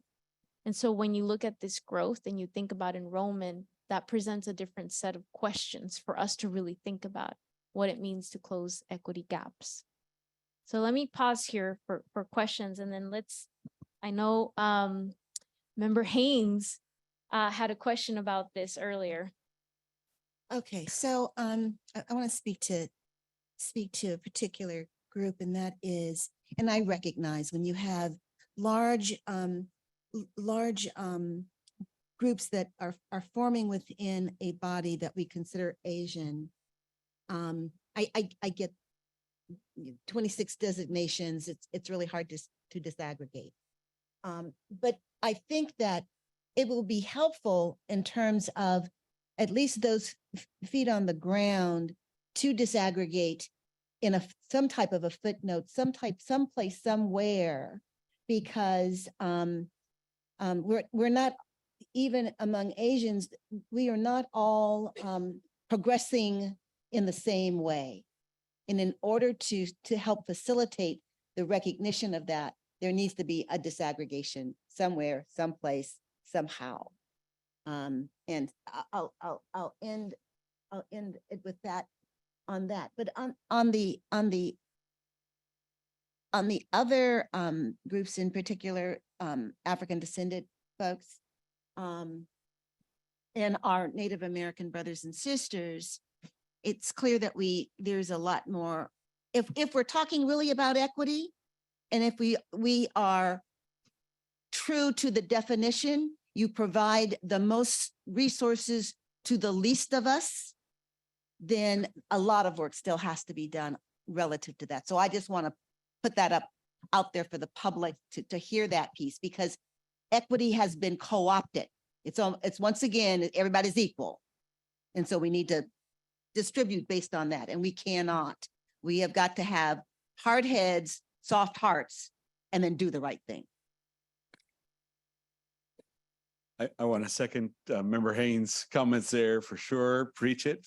My question is on a couple of things. So taking a look at this data, I'm assuming based on the 1920 year that it captures that first group of COVID impacted students at the end of that, spring 2020. Is that correct? Mm-hmm. And if that's the case, I recall in a previous meeting, we discussed about those students who are most disproportionately impacted by COVID, and especially early in the pandemic, and how they were the first that had to go back to work, first had to, and all the other life things that hit them, family care, all those other things.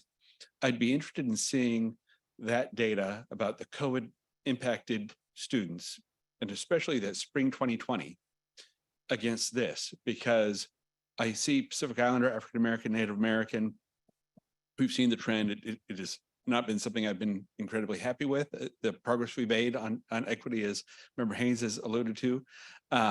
But I wonder if these might, and just for us to be front of mind about, if these are maybe lower than they would normally have been had it not been that first semester of that pandemic, right? So I'd like to see those data at some point juxtaposed against this.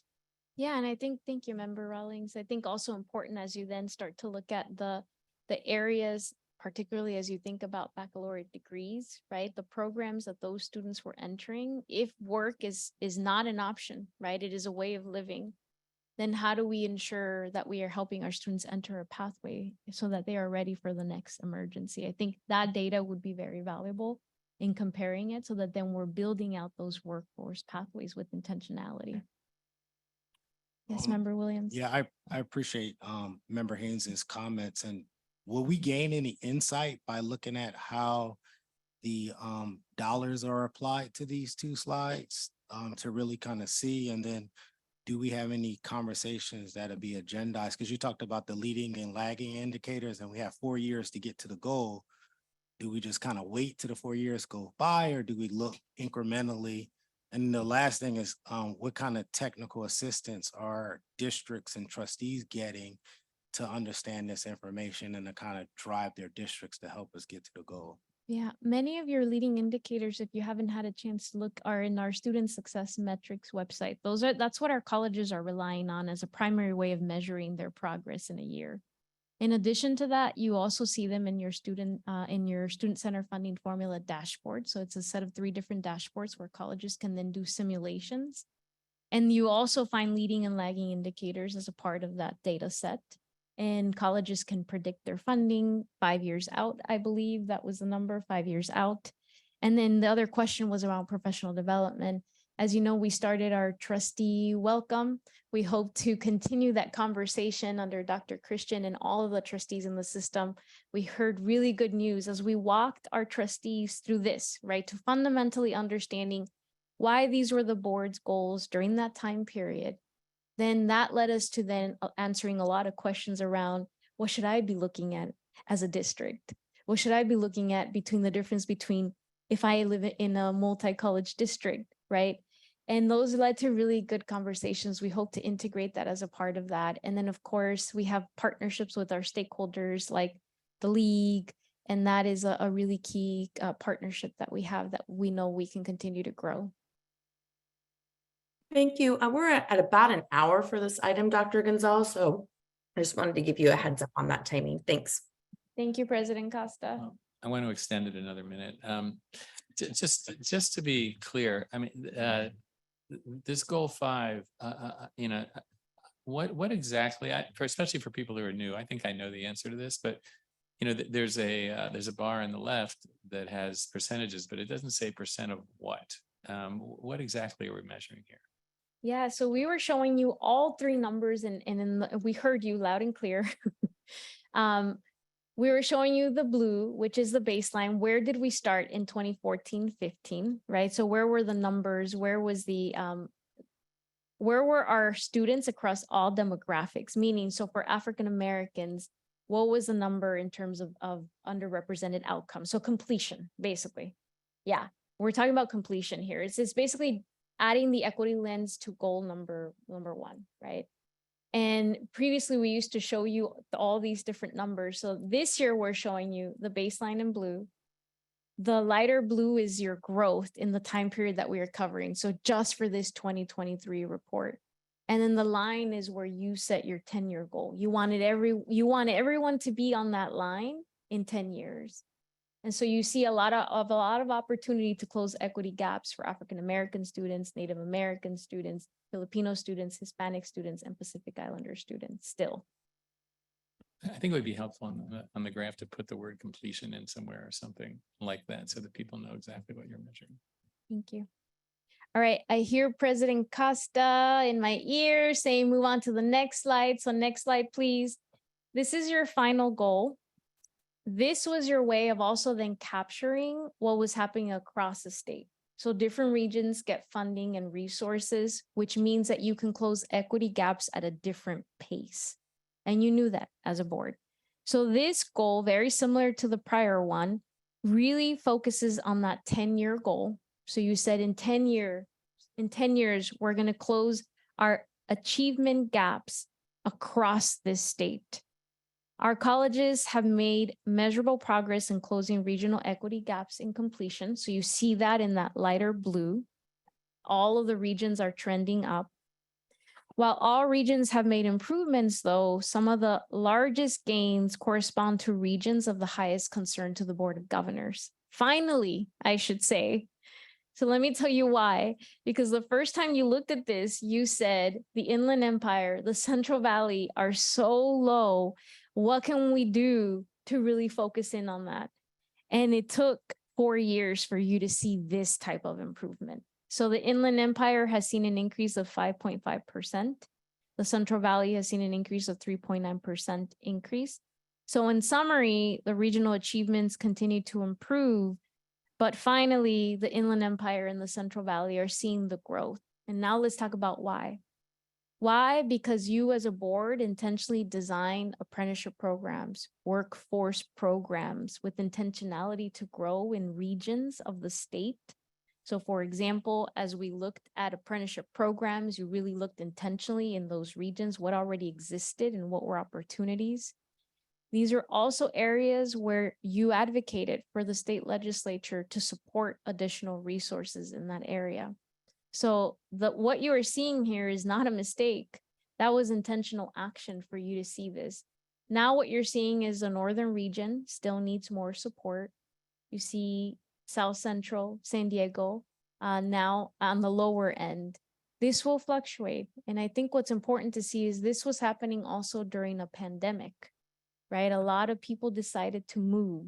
And so I think you can expect for your next set of data to look a little bit differently. I can't tell you the number of Sacramento staffers who moved to Lake Tahoe during this pandemic. And so the data will look a little bit differently. For now, you are not at that 10-year goal yet. The Bay Area wasn't there when we first looked at this. They are now, but there is room to grow if you want to achieve this goal.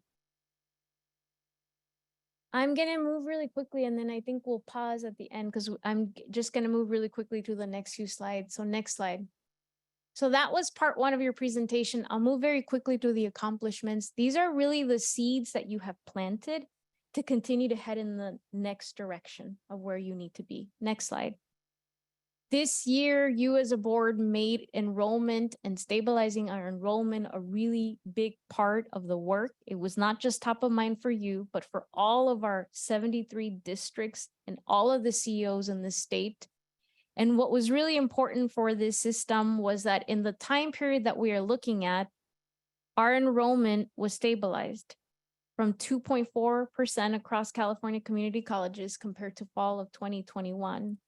You saw that as we were looking at prior years of the pandemic, where we were losing different student populations, this was the first year where you actually saw some growth, which is what led to the stabilization. And then at the end of last year, we launched the CEO Roundtable. That roundtable, and I just want to say their names because they have really put a marker for what it will mean to serve every Californian in this state. That CEO Roundtable focus on not just stabilizing, but as you see on here, those high impact practices to actually bring back underrepresented students in California, to bring them back. Dr. Sonia Christian was a member of the CEO Roundtable.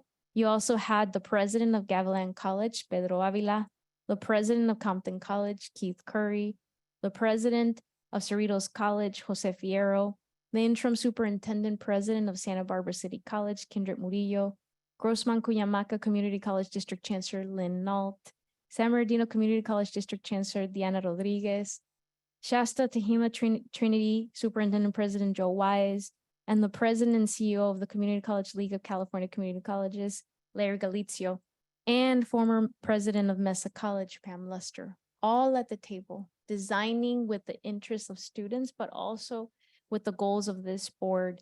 That led to that publication and the high impact strategies. These are strategies that are not just saying, please give stipends to students. They're actually reimagining technology, thinking about professional development in a different way. So that is a seed that has been planted in service of your goals. Next slide.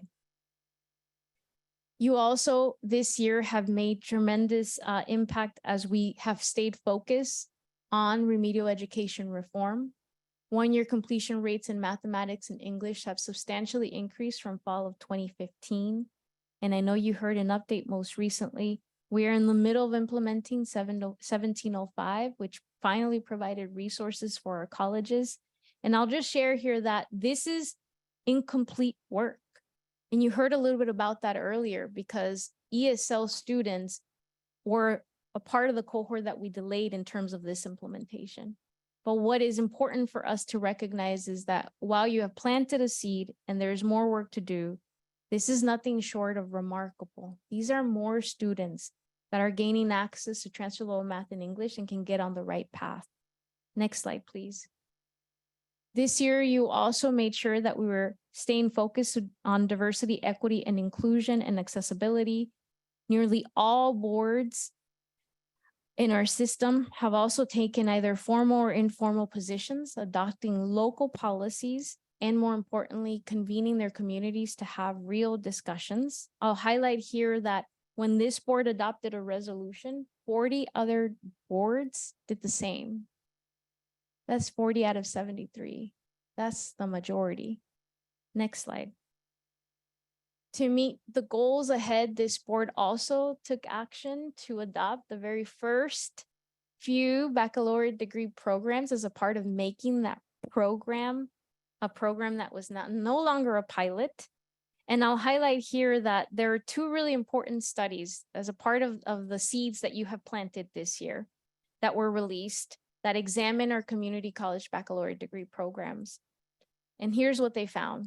66% of baccalaureate degree program students who attend these programs are students of color. 66%. So when you look at those equity outcomes, this is a key tool to really think about closing equity goals. The other study was recently published last week by the UCLA Civil Rights Project, and it showed that California Community College bachelor's degree programs had the potential to really transform higher education equity gaps, not just for our system, for others, primarily for two reasons. Number one, because they are accessible when our students are place-bound, and two, because they are low cost.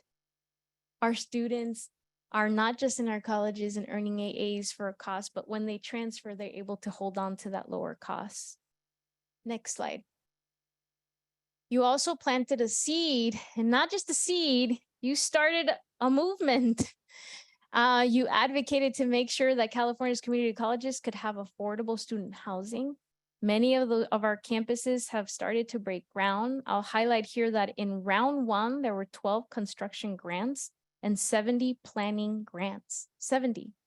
That means that all of our colleges are either actively doing this or they have just started the work. In the second round, the Chancellor's Office submitted 21 projects for a total of $1.47 billion that have been requested from the state legislature. What is important for me to highlight here is tremendous gratitude to Governor Newsom, because he proposed in the May revise to fund all of these projects. My favorite part of this is not just that you've planted a seed, but that you have set a standard. You didn't just say, go build a building. You actually created a framework. And you said, a building is just the start. It's about the community and the resources that we build around that. So on this slide, you see that as our colleges have started this movement, they're also thinking about health and wellness, housing, childcare. They're thinking about food, all of the components that impact the lives of our students. Next slide. Now, where are you headed? So we just covered where you are today, and I'll end by just saying it was really important for you to see where you were in the first year of data that shows us what was happening during this pandemic. Where you're headed next is a lot of your funding this year is to align to the roadmap for the future, which is the governor's plan to really reimagine higher education in the state and help us achieve a 70% goal. Next slide. You've seen this slide before. The roadmap aligns to the vision for success, and that was intentional. It was essentially the state of California saying, we accept your goals, but we want you to dream bigger. And the roadmap says, we need you to close statewide equity gaps. And I think every single one of you would agree. We need you to reduce time and units to degree.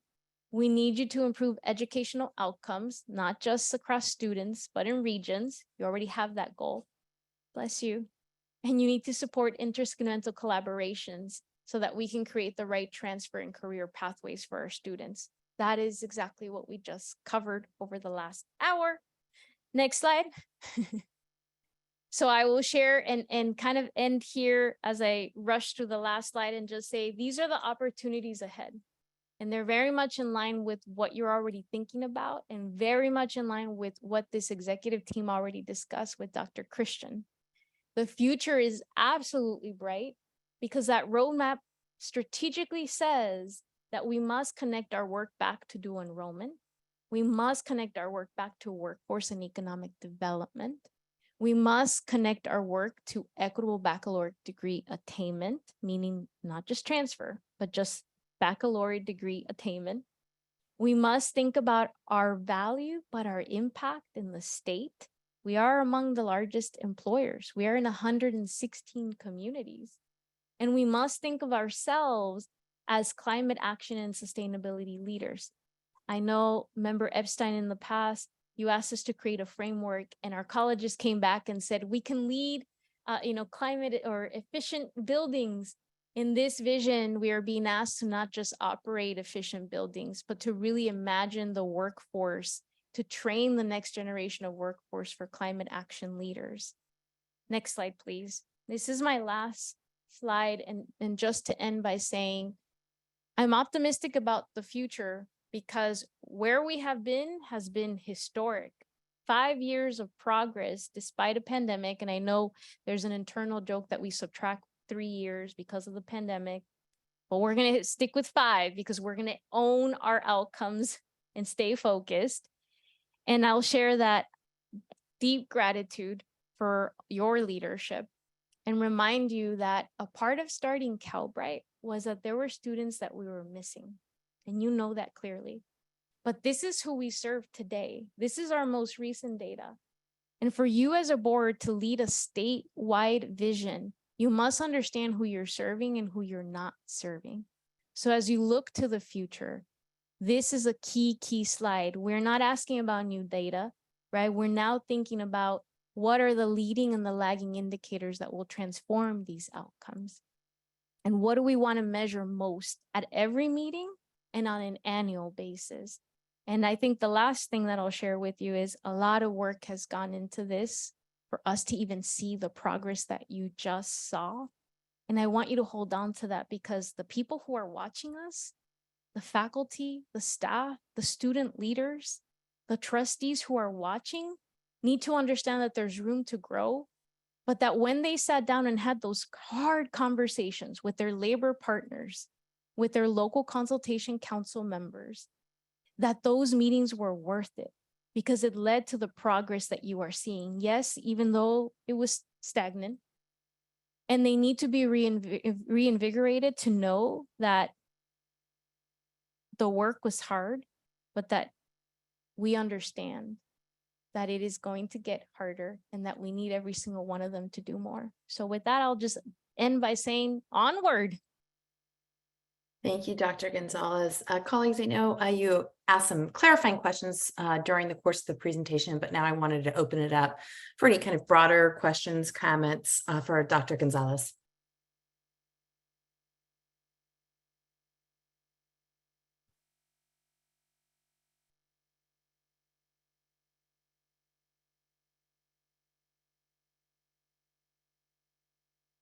I think they're good, President Costa. Okay, as I say, I can't see in the room. Thank you. With that, are there any questions or comments from members of the public? The public comment period on item 6.2 is now open. We will begin with public comments in Sacramento and then move on to virtual comments. For virtual attendees, please use the raise hand feature. Press *9 if you are calling in. You'll have 2 minutes. I will hand it over to Vice President Aguinaldo to begin with public remarks in Sacramento. Thank you very much. We just have one public comment from Wendy Brill Wynkoop.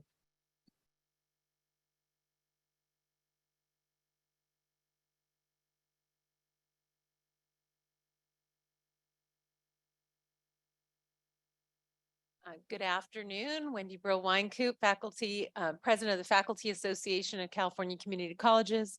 While there has been notable progress towards our goals in recent years as a system, we have yet to meet our targets to close equity gaps despite nearly all stakeholders' immense focus on equity. The governor's roadmap expects even greater outcomes than what is included in the Vision for Success. We are being asked to reach new heights while continually being asked to do more with less. But I know my faculty colleagues are up for the challenge. That's why we're community college faculty. But as we think of the path forward, let's remind ourselves of the student enrollment survey identified with specific barriers that we need to focus on. College affordability, the need to prioritize work and family life, mental health support, and access to the course modality that meets a student where they're at. Ultimately, our system resources are limited and our goals are ambitious. Considering this, I encourage the board to prioritize the students' requests from the survey while also considering how we can elevate the policies we've passed in recent years, evaluate the policies we've passed in recent years that have not gotten us to where we need to be. So as we reflect on the vision for success, let's work together to invest most of our time in what students tell us that they need the most. Thank you very much. President Costa, that concludes in-person comments and there are no hands raised at this time. Great. Thank you so much. Thank you, Dr. Gonzalez, for the presentation. Next up, we have item 6.3 with Dr. Navarrete. She's going to give us an update on the May revise.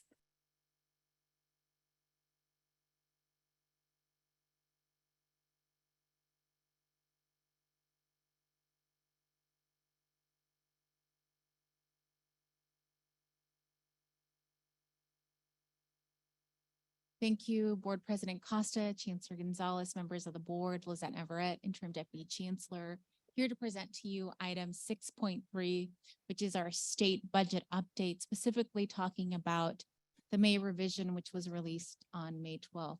Next slide, please.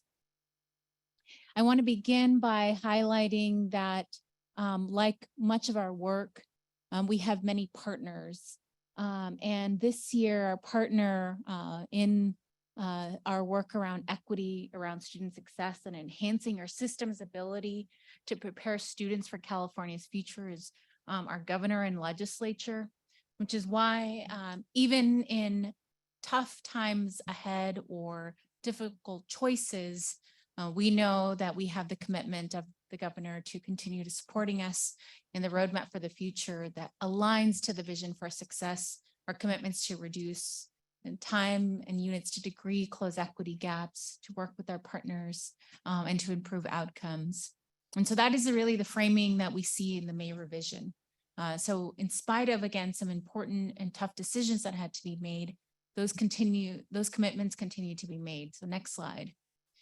And they're made in a time that, we're seeing a projected state deficit of $31.5 billion, a different story than when we presented you the May revision last year. Not uncommon for California's tax roller coaster that we often see. But we have been preparing our colleges for this. We know that our colleges have been focusing on implementing many important programs.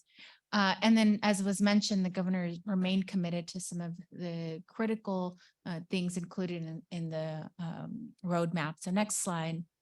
One of those commitments is that we continue to sustain our colleges through one of the most critical resources that they receive, which is the cost of living adjustment. The cost of living adjustment for our colleges is essentially the lifeblood. It provides resources for operations of the college, resources to ensure that our employees can meet the growing inflationary costs, and that programs are supported and sustained. So in what we're seeing this year is that inflation is really driving that cost of living adjustment. And as a result, most of the resources in this limited time are really going to that cost of living adjustment. When we presented this in January, the COLA was 8.13 statutory, and then now it is 8.22 statutory.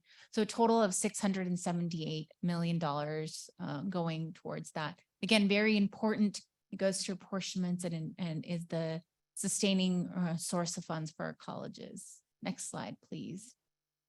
But that also meant that in this limited budgetary scenario, there had to be some choices made. And so there are two that I'll talk to you about that are proposed solutions that we also want to present additional options that could mitigate some of the negative impacts on our colleges. One of the proposed solutions to meet that increase in the COLA is to provide a reduction to the COVID-19 response block grant that was provided in the 22-23 budget. So in last year's approved budget, the current fiscal year that we're operating under. There's a proposed reduction of $305 million to that one-time fund, leaving the total program at $345 million. This program was designed to support the recovery of colleges. Many campuses have utilized that to also bring students back and enhance their persistence efforts. Some have used it to front load the cost of textbooks, to ensure that students have resources to take that additional class to support persistence, and many other innovative strategies. By the time this fiscal year is over, all resources will have gone out to districts. Next slide, please.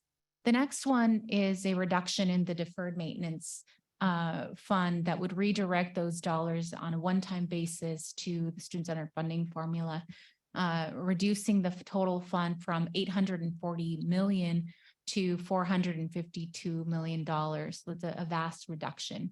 And that would impact around 5,000 projects that are either in the design phase or planned to begin this summer once there is less disruption to the academic operations of a campus.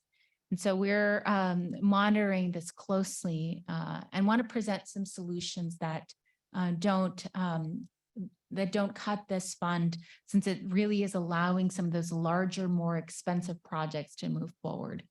Next slide, please. The next item that we see proposed in the governor's budget is a very positive one, as was highlighted by Chancellor Gonzalez. Is this board, along with our partners and especially our students, have been championing the affordable student housing movement. We have demonstrated that we're not only ready for housing, that we can lead the way through innovative models that put student success, affordability, and equity at the forefront. This board led a task force that has helped really shape what affordable student housing will look like for our campuses by providing services that are not just tied to the academic year, but available year-round, by looking at how we serve the whole student and lead them to success. And so the governor is proposing to fund our student housing projects. Again, in spite of tough budget decisions, he's still moving forward with funding our college projects because they're a priority and we've shown our readiness. I also want to add that our goal is not to limit housing in any segment.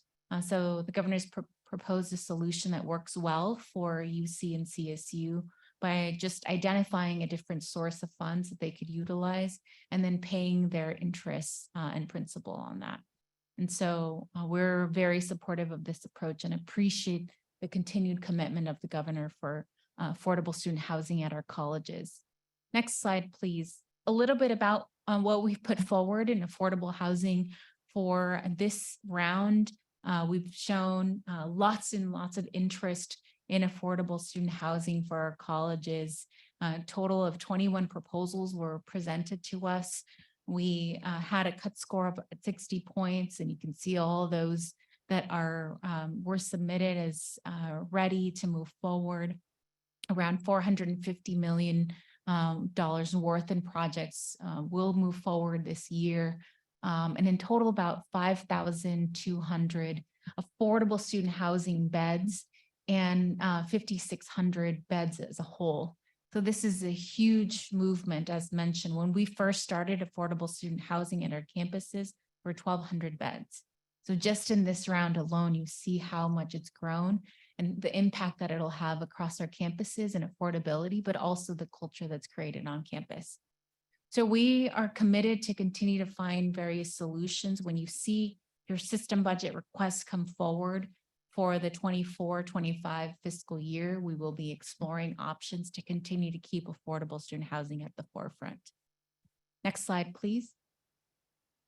I want to conclude with a couple of solutions that we are exploring to be partners with the legislature and the governor, recognizing that some important decisions have to be made. We're very supportive of the cost of living adjustment. It was a commitment made as part of the roadmap, and we know how essential it is to our colleges. We want to move that forward. As mentioned earlier, we're also very committed to affordable student housing and appreciative of the approach and solution that was presented. And then there is language that was put forward by the governor in partnership with our office to provide some additional flexibility for the Strong Workforce Program. This would allow our colleges to use strong workforce programs to pay for third-party credentials like the NCLEX for nursing and others to help students get to that